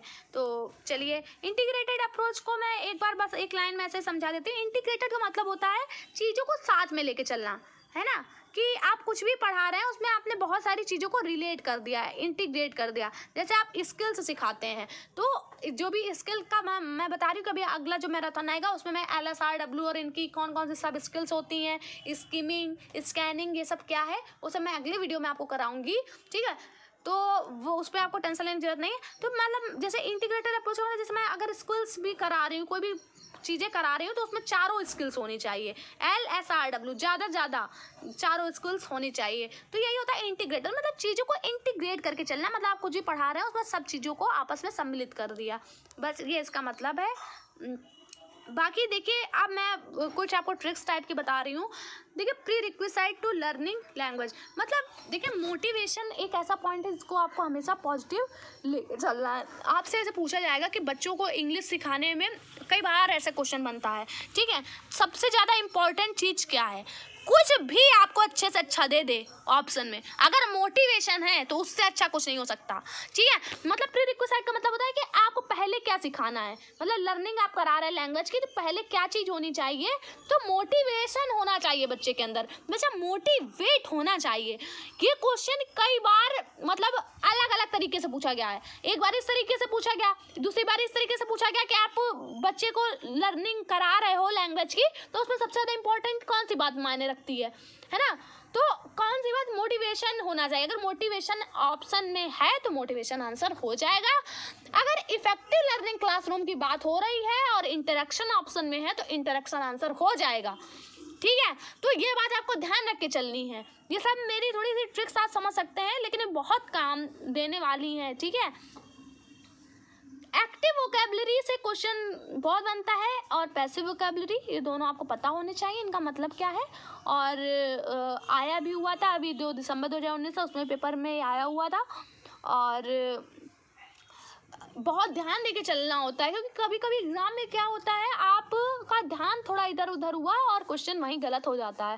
ठीक है, मेरा इससे क्वेश्चन फालतू में ही गलत हो गया था, जबकि मुझको ये बिल्कुल पता था इसका मतलब क्या है, इसका मतलब क्या है, फिर भी मेरी सिर्फ लापरवाही क्या थी कि मैंने मतलब जल्दी से ही ध्यान नहीं दिया और उसको क्या कर दिया, मतलब बिल्कुल फिल कर दिया, मतलब मन में मेरा यही चल रहा था कि एक्टिव वोकैबुलरी का मतलब क्या है, पैसिव का क्या है, लेकिन फिर भी गलत हो गया। ये सब बातें मैं इसलिए बता रही हूँ कि ये गलती आपसे ना हो। ठीक है, आप मेरे ज़्यादा मार्क्स लाओ, मुझे बहुत खुशी होगी, इसीलिए मैं आपको वो भी चीज़ें बताऊँगी, वो तो बताऊँगी जिससे मेरे इतने मार्क्स आए, और वो भी बताऊँगी जिससे मेरे इससे ज़्यादा मार्क्स आ सकते थे और वो रुक गए, है ना, जिससे आप उन चीज़ों के बारे में पहले से सचेत रहें और आप उसमें अच्छे मार्क्स ला पाएँ। चलिए बताते हैं एक्टिव वोकैबुलरी क्या है। तो words which we use frequently in our daily life, मतलब हम जो वर्ड्स हैं उनको बार बार अपने अपने डेली लाइफ में यूज करते हैं, वही हमारी एक्टिव वोकैबुलरी है। पैसिव वोकैबुलरी क्या है, जो बहुत ही कम यूज होते हैं, मतलब ऑकेशनली यूज होते हैं, वही पैसिव वोकैबुलरी है। ठीक है, आपसे ऐसे ही क्वेश्चन कई बार पूछा गया है, words which we use occasionally is called, आपको दे देगा words which we use frequently in our daily life is called, आपको ऑप्शन दे देगा। ठीक है, तो आपको ध्यान रखना, फ्रीक्वेंटली मतलब बार बार यूज करते हैं, मतलब अक्सर यूज करते हैं, मतलब एक्टिव वोकैबुलरी, और ऑकेशनली मतलब कभी कभी यूज करते हैं। ठीक है, तो वो पैसिव वोकैबुलरी। ठीक है, ये बात आपको ध्यान रख के चलनी है। चलिए नेक्स्ट हम लोग आते हैं फादर ऑफ मॉडर्न लिंग्विस्टिक्स। तो ये आपको ध्यान रखना है, कौन है, फर्डिनेंड डी सॉसर। इनसे क्वेश्चन आया हुआ था, आप रट लीजिए इसको, father of modern linguistics Ferdinand de Saussure. ठीक है, ये आपको ध्यान रखना है।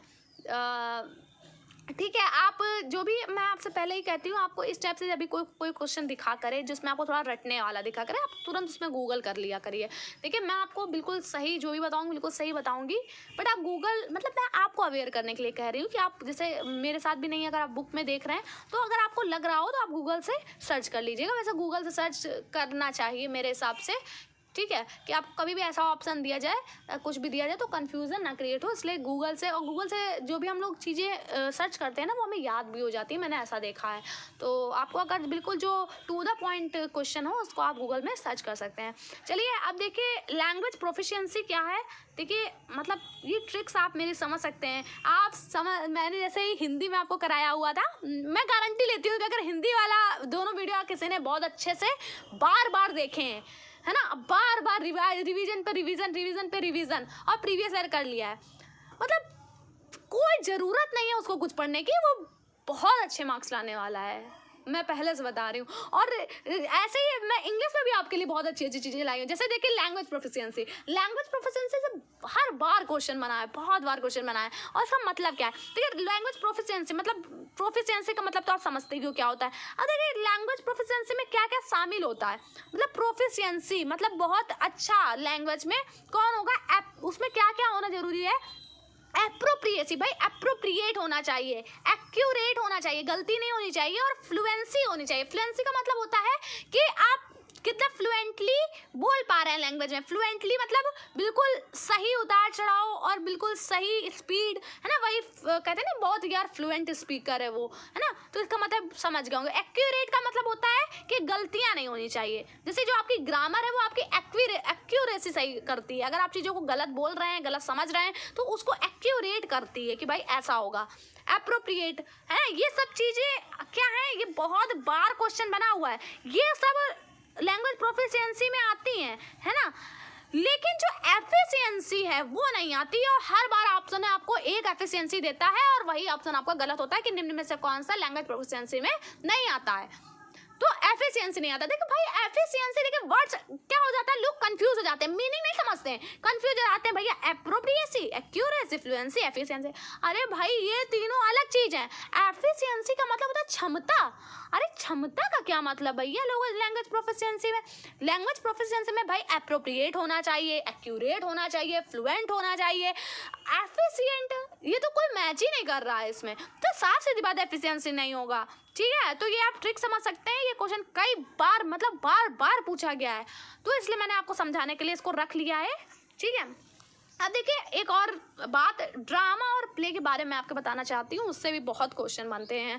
तो ड्रामा और प्ले क्या है, जैसे आप किसी भी चीज़ को प्ले कराते हैं, रोल प्ले जिसको आप बोलते हैं, जैसे क्लास में तो कभी भी आपको ड्रामा पढ़ा रहे हैं, तो आप पहले पेडागोजिकल चीज़ मैं आपको बताऊं कि आप कभी भी ड्रामा पढ़ा रहे हैं तो आपको ऐसा ड्रामा पढ़ाने में क्या करना है, बच्चों को खुद ही मतलब एक्ट करने के लिए कहना है।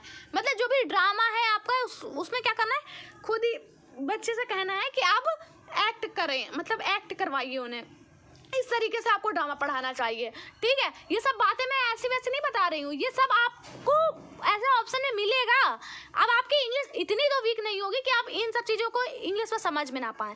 हो सकता है आप बोल ना पा रहे हो इतने हिंदी मीडियम वालों, पर आप समझ सकते हैं, हल्के फुल्के आपके अंडरस्टैंडिंग होगी, बस उसी से आपका काम चल जाएगा। आपको कोई डरने की थोड़ी ज़रूरत है मुझे इंग्लिश नहीं आती।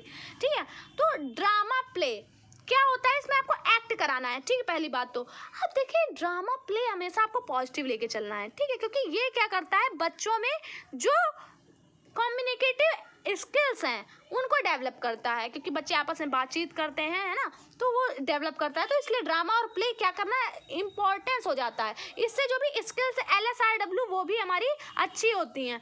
तो इससे क्वेश्चन बना हुआ है कि ड्रामा आप कैसे पढ़ाएंगे, पहले तो ये तो देखिए कभी भी आपको ड्रामा ऐसे नहीं करना है, आपको बहुत अच्छे अच्छे ऑप्शन देगा कि आप बहुत अच्छा ये करवाइए वो करवाइए, इस तरीके से पढ़ाएंगे, तो ऐसा ऑप्शन देगा आपको बिल्कुल बिल्कुल मनमोहक टाइप के कि आपको लगेगा वही सही है। लेकिन ड्रामा का मतलब एक्ट करवाना होता है। अब आप देखिए एक और बात आपसे पूछेगा कि ड्रामा आप बच्चे को पढ़ा रहे हैं, उसे पढ़ाने का जो ऑब्जेक्टिव है वो क्या है ना, आपसे पूछा जाएगा। तो आपको ऑप्शन में देगा कि इसका ऑब्जेक्टिव है एक्ट कराना, बच्चे को एक्टिंग में अच्छा करना। आपको लगेगा हाँ एक्टिंग में अच्छा करना, बिल्कुल गलत। हम एक्टिंग में अच्छा करना थोड़ा सिखा रहे हैं उसे, उसकी क्या कर रहे हैं, कम्युनिकेटिव कॉम्पिटेंस कर रहे हैं, उसमें क्या कर रहे हैं हम लोग, कम्युनिकेटिव स्किल्स उसकी डेवलप कर रहे हैं।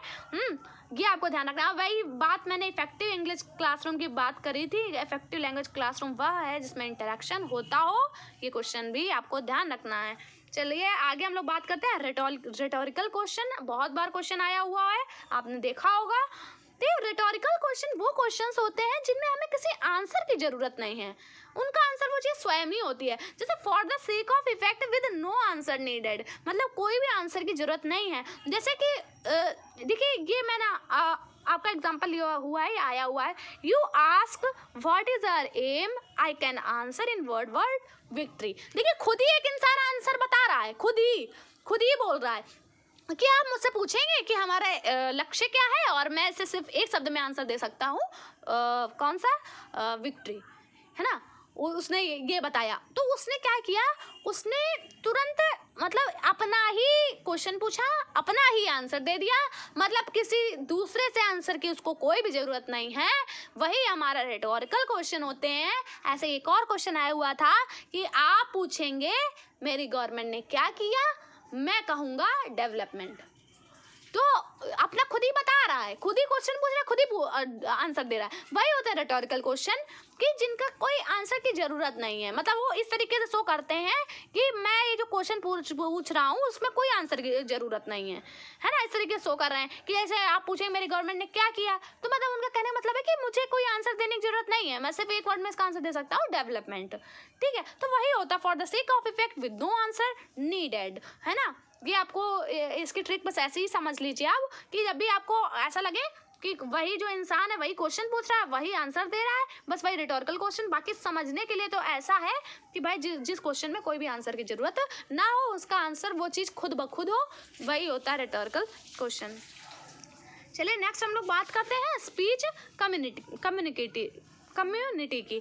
तो स्पीच कम्युनिटी क्या है, तो लिखा है community which speaks the same language. कई बार स्पीच कम्युनिटी से क्वेश्चन बने हुए हैं कि स्पीच कम्युनिटी क्या है। तो देखिए स्पीच कम्युनिटी का मतलब होता है वह कम्युनिटी जो मतलब सेम लैंग्वेज बोलती हो, ठीक है, community which speaks the same language, ठीक है। अब देखिए होमोजेनिटी होती है, उनमें होमोजेनिटी होती है ना with reference to their value system. अब किसमें होमोजेनिटी होती है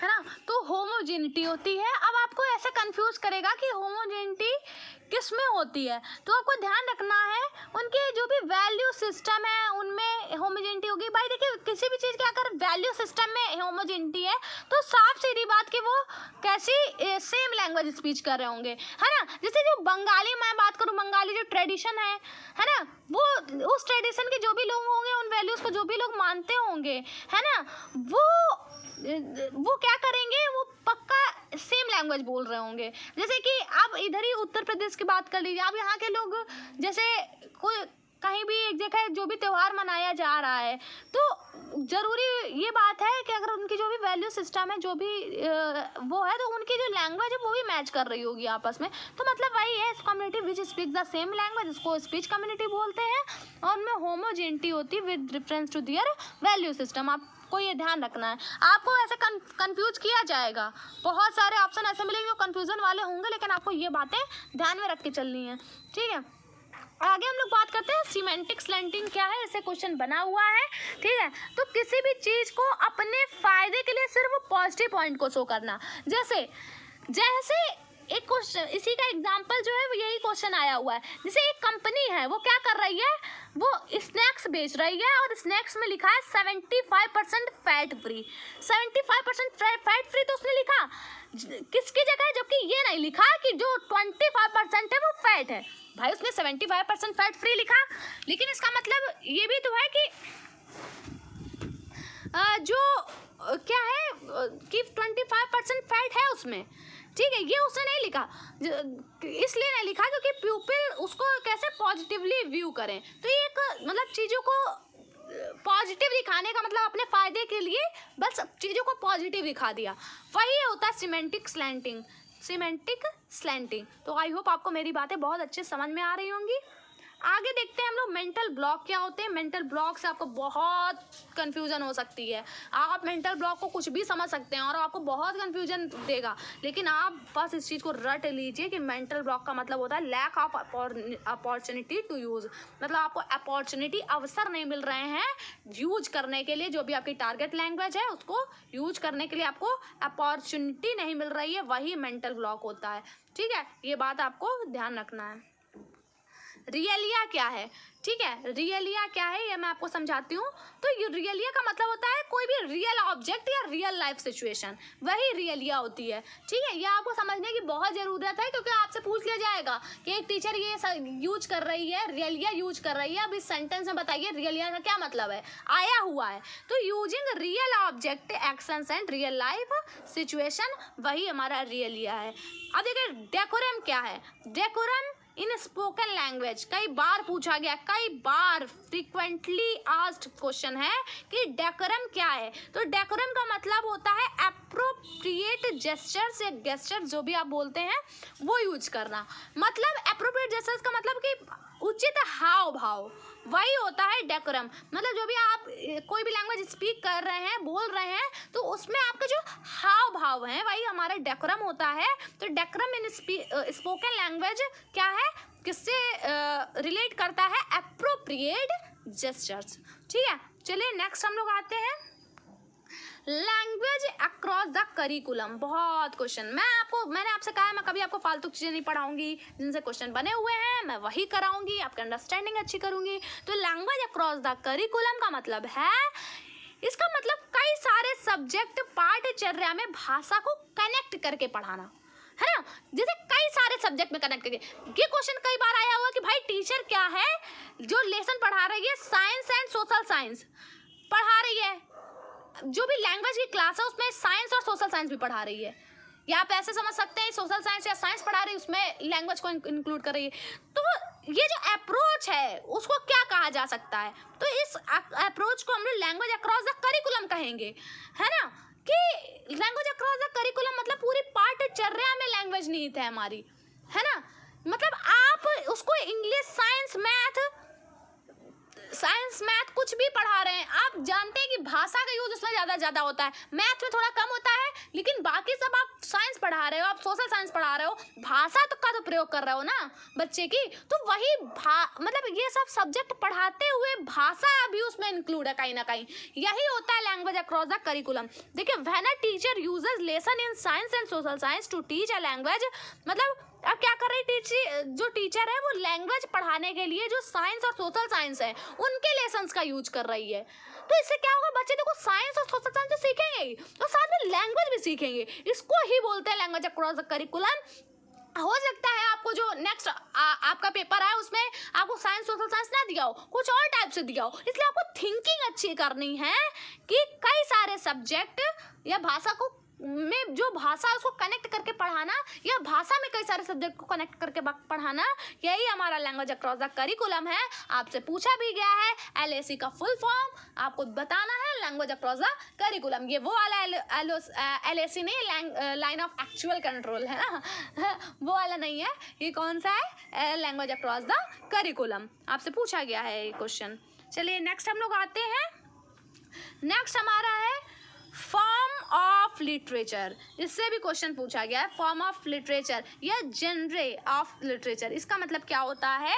इसका मतलब ये है कि लिटरेचर की कौन कौन सी फॉर्म होती हैं, आपसे पूछा जाएगा। तो फॉर्म का मतलब देखिए, जैसे हिंदी में आप समझते हो ना, हिंदी में जैसे आत्मकथा होती है ना आपका, और क्या क्या होता है आपका, यात्रा वृत्तांत होते हैं, है ना, स्मृतियाँ होती हैं, और भी कई सारी चीज़ें होती हैं, है ना। जब आप हिंदी साहित्य पढ़ते हो तो आप जानते हो।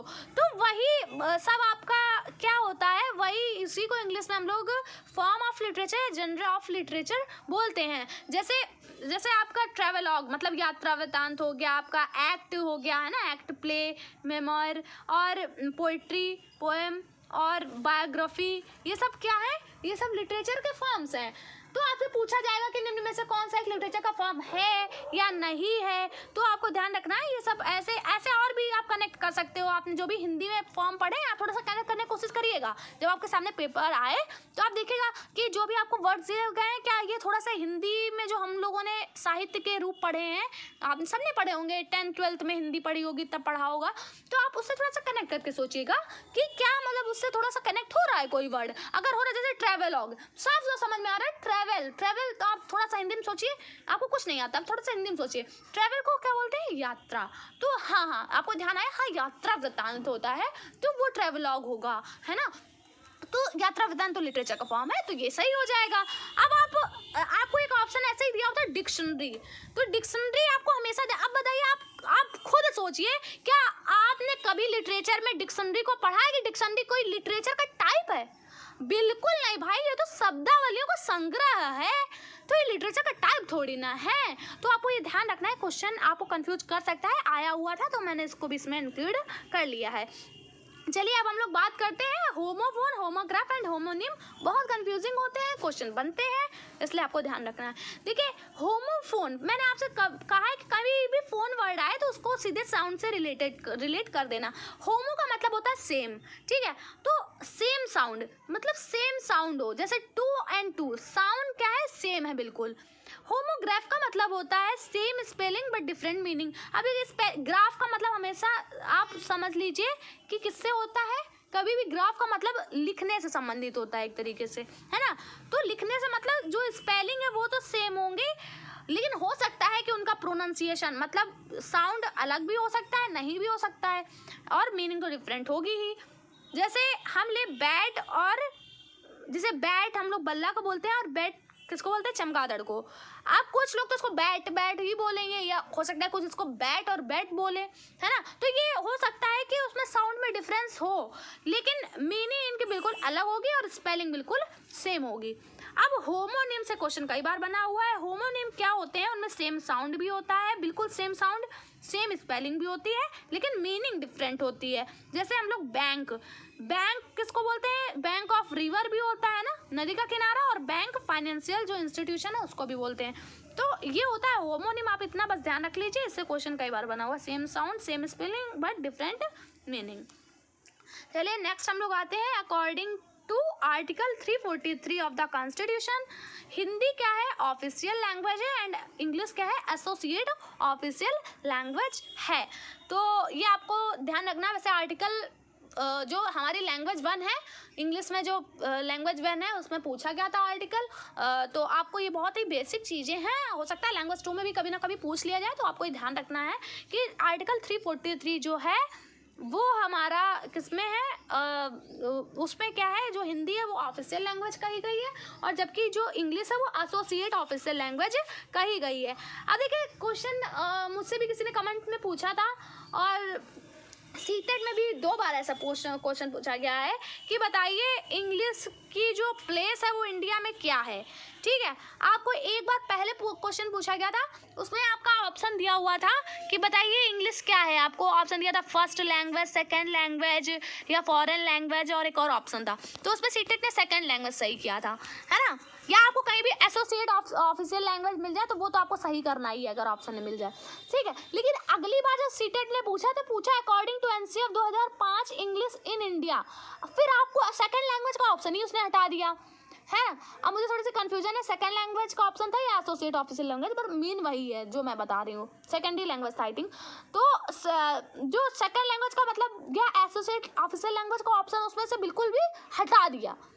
अब आपको ऑप्शन दे दिया, मतलब अलग अलग ऑप्शन दे दिए, तो आपको वो ऑप्शन एक देगा ग्लोबल लैंग्वेज। तो मैं सही बताऊं तो अकॉर्डिंग टू एनसीएफ में ग्लोबल लैंग्वेज का जिक्र हुआ है, ठीक है।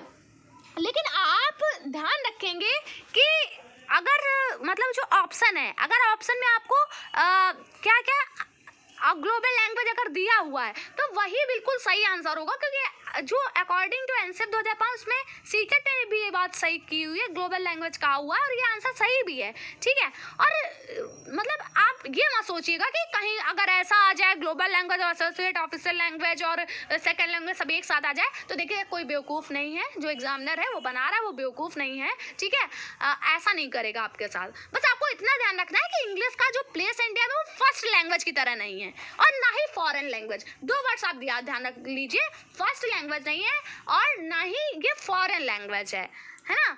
ये आपको ध्यान रखना, फॉरेन लैंग्वेज नहीं है, क्योंकि फॉरेन लैंग्वेज वो होती है जो हम लोग बिल्कुल, जैसे हम लोग अगर ले लें यहाँ पर फ्रेंच ले लें, ठीक है, जर्मन ले लें, तो ये सब जो लैंग्वेज है वो हम लोग बिल्कुल भी इनसे मतलब परिचित नहीं है, तो ये सब हो गई फॉरेन। लेकिन इंग्लिश जो अब हमारे डेली रूटीन में आने लगा है, तो इंग्लिश अब फॉरेन लैंग्वेज नहीं रह गई है इंडिया में। और ऐसा क्वेश्चन ही बना हुआ है कि इंडिया में इंग्लिश अब क्या नहीं रह गई है, तो फॉरेन लैंग्वेज नहीं रह गई है, ठीक है। आपको ध्यान रखना है ग्लोबल लैंग्वेज भी आपका सही है, अगर अकॉर्डिंग टू कॉन्स्टिट्यूशन पूछे तो एसोसिएट ऑफिशियल लैंग्वेज है, ठीक है।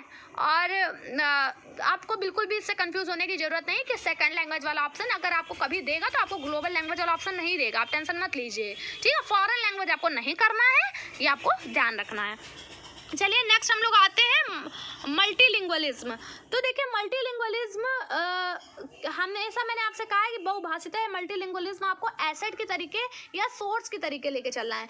अब ये तो सबको पता है, अब जो इसके बेसिक में नहीं समझ में आया, सीटेट ने उसी में चालाकी कर ली कि भाई multilingualism is an asset, asset है बिकॉज। अब आपको बिल्कुल मतलब बता दिया भाई, एसेट एसेट तो आपने रख लिया, अब बताइए एसेट क्यों है। तो आपको समझ रहे हैं ना, चीज़ों को समझ के चलना जरूरी है। अगर आप समझ के चल रहे हैं तो आपकी पेडागोजी रॉन्ग होने के चांसेस बहुत कम हो जाते हैं, ठीक है। और इंग्लिश में आपको थोड़ी सी पेडागोजी पढ़नी जरूरी इसलिए भी हो जाती है क्योंकि आपको जो पैसेज वाला पोर्शन है वो आपका मतलब आप उसमें 100% नहीं दे सकते हो, ठीक है। अब आप बहुत ही बड़े डिक्शनरी के मास्टर हो आप, या फिर आप मतलब आपकी थोड़ी सी लक वहाँ पर काम कर गया तो हो सकता है, बाकी आप इन पर ही भरोसा कर सकते हो। जो 15 मार्क्स आपके पेडागोजी के हैं उन पर ही करके थोड़ा सा आप अपने मार्क्स थोड़े अच्छे कर सकते हो। तो देखिए इंग्लिश में मैंने बताया कि मल्टीलिंगुअलिज्म एक एसेट है, एक सोर्स है, ठीक है। एसेट या सोर्स का मतलब होता है संसाधन। संसाधन का मतलब जो आपको आपकी आने वाली चीज़ों में हेल्प करे किसी ना किसी तरीके। जैसे multilingualism as a resource means using the language, मतलब यूजिंग द लैंग्वेज मतलब जो बच्चे की लैंग्वेज है उसको किस तरीके से, इधर थोड़ा सा मैंने इधर लिखा हुआ नहीं है, आपको ध्यान रखना है कि multilingualism as a resource. Multilingualism resource क्यों है, तो आपको ध्यान रखना है ये रिसोर्स इसलिए है क्योंकि ये जो बच्चे की लैंग्वेज है ना, using the language of learners as a strategy in school, ठीक है। ये ऑप्शन आपको दिया था कि मल्टीलिंगुअलिज्म रिसोर्स इसलिए है क्योंकि बच्चे की जो लैंग्वेज है उनको हम लोग किसमें यूज करेंगे, एक संसाधन की तरह यूज करेंगे, है ना। आपको ऑप्शन दिया हुआ था using the language of learners as a strategy, as a strategy in school, as a strategy मतलब एक स्ट्रेटेजी के तरीके यूज करना है बच्चे की लैंग्वेज को। यही मल्टीलिंगुअलिज्म रिसोर्स के तरीके का मतलब यही है कि बच्चे की जो भी लैंग्वेज है उनको हमें स्कूल में यूज करना है एक स्ट्रेटेजी की तरह। मतलब जैसे बच्चे मान लीजिए जैसे कुछ बच्चे हैं वो क्या बोलते हैं, हिंदी बोलते हैं, कुछ मराठी बोलते हैं, कुछ पंजाबी बोलते हैं, अब ऐसे बोल रहे हैं, तो अब आपको क्या करना है। अब ये नहीं कि बच्चे की जो मदर टंग है वो खराब है, मदर टंग बहुत अच्छी है, लेकिन अब आपकी जो क्लास है मल्टीलिंगुअल क्लास है, तो आप उसको सोच के तरीके ऐसे इस्तेमाल कर सकते हैं कि मान लीजिए जैसे जो पंजाबी बच्चा है, अब पंजाबी बच्चा किसी नमस्ते को हो सकता है कुछ और कहता हो, मराठी कुछ और कहता हो, तो इस तरीके से बच्चे आपस में एक दूसरे से सीखते हैं, है ना। तो ये सोर्स के तरीके काम करेगा, है ना, स्कूल में। ये आपके लिए कोई दिक्कत नहीं है, सोर्स है, ठीक है। तो ये आप ध्यान रखेंगे बहुत अच्छे से कि इसका मतलब क्या है। चलिए अब हम लोग बढ़ते हैं अपने पहले ये बात कर लेते हैं। जिनको 2 लैंग्वेज देखे आती है उनको बायलिंगुअल बोलते हैं, आपको पता है। 2+ लैंग्वेज में 2 से ज़्यादा लैंग्वेज आ रही है उनको पॉलीग्लॉट बोलते हैं, ठीक है। आगे हम लोग बात करते हैं पेडागॉजिकल ग्रामर क्या है। कई बार पूछा गया क्वेश्चन कि पेडागॉजिकल ग्रामर क्या होती है। तो learning of grammar in context through use, मतलब इसका क्या है कि ग्रामर का जो यूज है वो कॉन्टेक्स्ट में करना।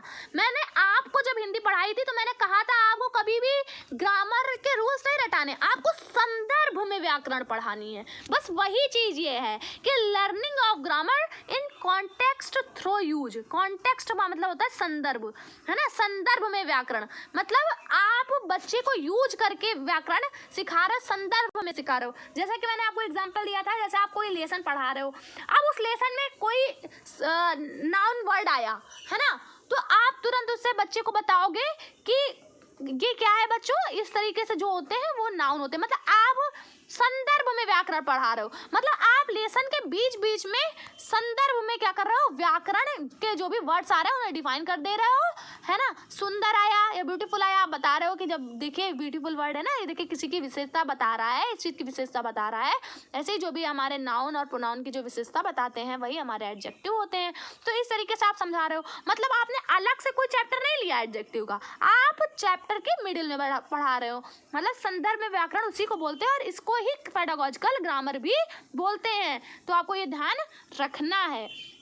चलिए नेक्स्ट हम लोग आते हैं। नेक्स्ट हम लोग जो आ रहे हैं इससे भी क्वेश्चन बने हुए हैं और ये आपको समझना जरूरी है। प्री रीडिंग टास्क और पोस्ट रीडिंग टास्क का मतलब क्या होता है कि आप बच्चे को पढ़ाने से पहले क्या कराओगे, पढ़ाने के बाद क्या कराओगे। तो देखिए प्री रीडिंग टास्क में आपको हमेशा ध्यान रखना है, आप जब भी बच्चे को पढ़ाने जाएंगे तो आप उसके जो प्रीवियस नॉलेज है उससे बच्चे को कनेक्ट करेंगे, जो उसको पहले से आता हुआ है उससे बच्चे को कनेक्ट करेंगे। तो connect learners previous knowledge with words he learns in the reading text, मतलब जो भी अब उसमें पढ़ने वाला है उससे उसको उसके प्रीवियस नॉलेज को कनेक्ट करना ही हमारा प्री रीडिंग टास्क होता है, ठीक है। ये आपको ध्यान रखना है, क्वेश्चन पूछा गया है। आगे हम लोग देखेंगे पोस्ट रीडिंग टास्क का क्या मतलब है। पोस्ट रीडिंग टास्क का मतलब होता है introducing the main idea of the text.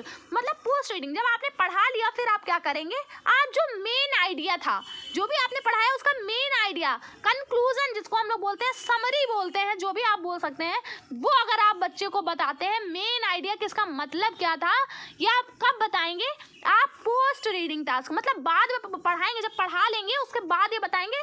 कुछ लोग सोचेंगे कि इसको स्टार्टिंग में क्यों नहीं करा सकते, स्टार्टिंग में कराना चाहिए। अब भाई स्टार्टिंग ही में आप मेन आइडिया बता दोगे तो बच्चे को सोचने समझने का अवसर आपने क्या दिया बच्चे को। भाई आप सब कुछ खुद ही करा दे रहे हो स्टार्टिंग में, तो आपने क्या बच्चे को दिया। तो ये मतलब कैसा है, पोस्ट रीडिंग टास्क है।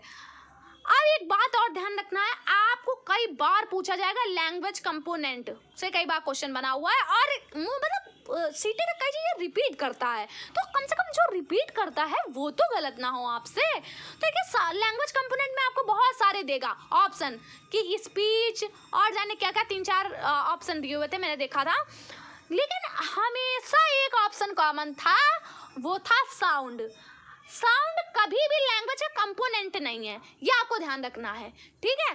तो ये कई बार क्वेश्चन मैंने देखा, इसलिए मुझे इंपॉर्टेंट लगा क्योंकि कई बार पूछा गया है। तो आपको ध्यान रखना है कि sound is not a language component. आपको अगर ऑप्शन में दिया जाए कि निम्न में से कौन सा लैंग्वेज कंपोनेंट नहीं है और साउंड ऑप्शन हो तो साउंड सही हो जाएगा। देखिए ये सब बातें मैं तभी लिखती हूँ जब ये बहुत बार पूछी गई होती हैं, तो कम से कम वो तो गलत ना हो आपकी, ठीक है। चलिए आगे हम लोग बात करते हैं पोइट्री टीचिंग। बहुत इंपॉर्टेंट बात इसमें कही गई है। देखिए पोइट्री टीचिंग क्यों कराना चाहिए या कैसे कराना चाहिए, तो बच्चे का जो रिसाइट करना, मतलब listen and recite them effectively, मतलब बच्चे को जो पोइट्री टीचिंग है वो किस लिए करानी चाहिए कि वो बच्चे उस चीज़ को समझे और उसको रिसाइट करें। रिसाइट का मतलब होता है कि लयबद्ध तरीके से गाएं या कुछ भी, है ना, उसको ही बोलते हैं रिसाइट करना। ठीक है, ये जो स्किल है वो उनके अंदर डेवलप हो, यही पोइट्री टीचिंग का मतलब होता है। और the rise and fall of tone, अब देखिए ये क्वेश्चन आया हुआ था कि राइज और फॉल जो भी टोन, हम लोग भाई पोइट्री टीचिंग कर रहे हैं तो हम लोग गाएंगे चीज़ों को, कहीं ना कहीं वो स्वर हमारा उठेगा, कहीं नीचे गिरेगा, तो उसको हम लोग बोलते हैं इंटोनेशन। ठीक है, अब देखिए इंटोनेशन से रिलेटेड बहुत क्वेश्चन बने हुए हैं। जैसे इंटोनेशन क्या है, इंटोनेशन में क्या क्या चीज़ें आती हैं। देखिए प्रॉपर इंटोनेशन उसको बोलेंगे जैसे भाई टोन अच्छी हो, आप सीधे समझते हैं टोन अच्छी होनी चाहिए, रिदम अच्छा होना चाहिए, और प्रोनाउंसिएशन तो भाई अच्छा होना ही चाहिए। अब आपको गाने में क्या है, गाने में आपके दिया हुआ है कर्म, और आप मतलब आप कर्म से आपकी थोड़ी सी लय बन रही है कर्म वर्ड से, और आप उसको बोल रहे हो कर्म, तो देखिए गलत हो रहा है प्रोनाउंसिएशन ना यहाँ पर। तो देखिए इंटोनेशन में फर्क आएगा कि नहीं आएगा। तो ये सब चीज़ें आपस में संबंधित हैं, और आपको हमेशा कंफ्यूज करेगा लाउड से। मतलब ये क्वेश्चन कई बार बच्चों को कंफ्यूज करने के लिए पूछा गया कि लाउड, बताइए लाउड, तो लाउड इंटोनेशन संबंधित है कि नहीं, तो आपको ध्यान रखना भाई लाउड से कोई लेना देना नहीं है। आप कितना तेज बोल रहे हो, कितना धीमे बोल रहे हो, इससे थोड़ी लेना देना है। लाउड का मतलब तो तेज, तेज धीमे थोड़ी लेना देना है, तेज से धीमा लेना देना नहीं है। यहाँ पर स्पीड से तो लेना देना है, लेकिन तेज मतलब आवाज की जो फ्रीक्वेंसी है वो हाई है, उससे कोई लेना देना नहीं इंटोनेशन में। आप रट के घोल के पी लीजिए। अब देखिए ग्रामर की बात करते हैं। ग्रामर, तो grammar should be taught by enabling practice in context. कैसे पढ़ाने जानी चाहिए, मैंने बता दिया है कि कैसे लर्निंग थ्रू कॉन्टेक्स्ट पढ़ाई जानी चाहिए। फाउंडर ऑफ स्ट्रक्चरल ग्रामर, देखिए सीटेट ने फ्राइज सही किया हुआ था, जबकि चॉम्स्की अगर आप सर्च करोगे तो चॉम्स्की भी बहुत जगह मिलेगा आपको। गूगल में मैंने सर्च किया, कई बार मैंने प्रयास किया, चॉम्स्की ही मिला, लेकिन जो सीटेट ने सही किया हुआ था वो फ्राइज आंसर सही किया हुआ था। ठीक है, तो आपको थोड़ा सा ये समझ के चलना है कि अगर सीटेट के अकॉर्डिंग आप मेरे हिसाब से आंसर दें तो वो ज़्यादा सही होगा। अगर फ्राइज उसने किया हुआ तो आपको फ्राइज ही देना चाहिए। बाकी अगर उसने गलती की होगी, सीटेट अपनी गलतियां भी बहुत अच्छे से सुधारता है, अगर उसकी गलती होगी यहाँ पर तो वो नेक्स्ट जो आपका आएगा क्वेश्चन अगर कभी देगा तो वो फ्राइज हटा देगा, अगर फ्राइज गलत होगा तो, है ना। तो ये आपको ध्यान रखना है। तो स्ट्रक्चरल ग्रामर आप थोड़ा रट सकते हैं, फाउंडर ऑफ स्ट्रक्चरल ग्रामर आप ध्यान दे सकते हैं। इसमें कंफ्यूज है, बहुत बार ज़्यादा कंफ्यूज है, परेशान होने की जरूरत नहीं कि अरे अब यही क्वेश्चन आ जाएगा, अरे अब मैं क्या करूँगा। ठीक है, ये इतना कंफ्यूज मत होइए, बिल्कुल भी कंफ्यूज मत होइए, थोड़ा अकल से काम लीजिए। ठीक है, तो ये मेरे हिसाब से आपको करना चाहिए। बाकी आप देखिए क्वेश्चन आपको कितना आता है वो तो मायने रखता है, लेकिन उससे ज़्यादा मायने रखता है क्वेश्चन को आप डील कैसे करते हो। ठीक है, आप डील करना सीखिए क्वेश्चन को, कि आप पहले घबराइए मत। आप देखिए कि ऑप्शन के अकॉर्डिंग बेस्ट कौन सा हो सकता है। चलिए अब देखिए टाइप्स ऑफ ग्रामर। अब देखिए टाइप्स ऑफ ग्रामर की बात कर लेते हैं, ये आपको बहुत समझना जरूरी है। ठीक है, तो देखिए टाइप्स ऑफ ग्रामर कौन कौन से, फॉर्मल ग्रामर एंड इनफॉर्मल या फंक्शनल ग्रामर। पहली बात तो आप समझ लीजिए, फंक्शनल ग्रामर हमेशा पॉजिटिव होगी, फॉर्मल ग्रामर हमेशा नेगेटिव होगी। देखिए फॉर्मल ग्रामर का मतलब है बेस्ड ऑन रूल्स, सब रूल्स, डिडक्टिव मेथड से रिलेट करती है। जैसे पहले मैंने बताया जो ग्रामर ट्रांसलेशन मेथड था ना, वो फॉर्मल ग्रामर था एक तरीके से, क्या मतलब बच्चे को पहले रूल्स, सब रूल्स ये सब सिखाना, रूल्स टू एग्जाम्पल जाना, यही फॉर्मल ग्रामर है। क्योंकि इनफॉर्मल या फंक्शनल ग्रामर क्या होती है, मतलब ग्रामर थ्रू कॉन्टेक्स्ट, मैंने अभी बताया था ना, ग्रामर थ्रू कॉन्टेक्स्ट, मतलब उसको संदर्भ में व्याकरण सिखाना, मतलब इसको पेडागॉजिकल ग्रामर भी आप बोल सकते हैं, या फंक्शनल ग्रामर, है ना। तो मैं बता चुकी हूँ संदर्भ में व्याकरण क्या होता है, और ये इंडक्टिव बेस्ड होता है, मतलब एग्जाम्पल टू रूल जाता है, तो ये हमेशा पॉजिटिव होगा। ठीक है, ये आपको समझना है। थोड़ा सा एक और थोड़ी सी और बात ग्रामर के बारे में कर लेते हैं। देखिए grammatical structures can be practised by gap filling grammar exercises. ये आपसे कई बार पूछा जाएगा कि आप ग्रामेटिकल स्ट्रक्चर्स को किस में प्रैक्टिस करा सकते हैं। प्रैक्टिस कराने के लिए जो सबसे अच्छी एक्सरसाइज है प्रॉपर वे में, तो वो कौन सी है? Gap filling grammar exercise. ठीक है, आप इसको रट लीजिए थोड़ा, क्योंकि ये बहुत ज़रूरी है कि ग्रामेटिकल स्ट्रक्चर्स को बेस्ट करने के लिए। हमेशा सीडेट ने कई बार इसमें ऑप्शन दिए हुए हैं, हर बार option gap filling grammar exercises है, तो आप ये समझ सकते हैं। Teaching grammar is useful to, ठीक है, हमने बताया था आपको ग्रामर आपको एक्यूरेट करता है, आपकी गलतियों को सुधारता है। ठीक है, तो चलिए इसी के साथ कंप्लीट होती है हमारी आज की क्लास। अगर आपको मेरा वीडियो पसंद आया है तो वीडियो को लाइक करें और चैनल को सब्सक्राइब करें, और अगर आप मेरे साथ जुड़े हुए हैं तो चैनल को शेयर कीजिए। आपको सपोर्ट की, आपके प्यार की बहुत ज़रूरत है, और आप लोग मतलब इतना सपोर्ट करते हो। मैंने इतने सारे कमेंट पढ़े आपके, मतलब बहुत सारे लोग, वीणा त्रिपाठी जी, प्रतीक तिवारी जी, और आर के स्टडी अड्डा करके कुछ है, और भी कई सारे लोग, मतलब ज़रूरी नहीं मैं सबका नाम यहाँ पर ले पाऊँ, बस कुछ नाम मुझको याद हैं। और मतलब आप लोग बहुत सपोर्ट करते हो, बहुत सपोर्ट करते हो। तो आप लोग के जैसे दया यादव और भी बहुत सारे लोग हैं, मैं जिनका नाम ले रही हूँ वो तो अच्छी बात है, और जिनका नहीं ले रही हूँ आप लोग प्लीज़ गुस्सा मत होइएगा। मैं सबके कमेंट पढ़ती हूँ, मुझे बहुत अच्छा लगता है, आप लोग मुझे इतना सपोर्ट करते हो, इतना प्यार देते हो, तो आप लोग बिल्कुल भी टेंशन मत लीजिए। देखिए मैं जल्द से जल्द अभी फिर से इंग्लिश का जो दूसरा वीडियो उसको कंप्लीट करा दूँ। देखिए मैं धीरे धीरे करके सब करा दूँगी, पहले मैं इंग्लिश करा दूँ, अब इंग्लिश में आई हूँ तो इंग्लिश जल्दी से करा के इंग्लिश का दूसरा वीडियो, तीसरा वीडियो, जो भी अगर मैराथन 3 बन पाते हैं तो वो करा दूँगी आपके। उसके बाद हम लोग थोड़ा ईवीएस पे आ जाएंगे, जो ईवीएस का पेडागॉजी वाला पोर्शन है, और फिर देन हम लोग किस में आ जाएंगे, हम लोग मैथ और वो कंप्लीट कर लेंगे, जो सीडीपी के 3-4 वीडियोस बचे हुए हैं। तो आप बिल्कुल भी टेंशन मत लीजिए, बस जो मैं डाल रही हूँ वीडियोस उनको बार बार रिवाइज कीजिए, और ये मत समझिए कि इसमें रीडिंग और स्किमिंग स्कैनिंग ये सब, देखिए स्किमिंग स्कैनिंग ही सब कुछ नहीं है। ठीक है, आगे जो वीडियो जाएंगे उसमें मैं सब कुछ कवर करूँगी, आप बस थोड़ा धैर्य रखें, मेरे साथ अपना साथ बनाए रखें, और वीडियो को लाइक करें, कमेंट करें।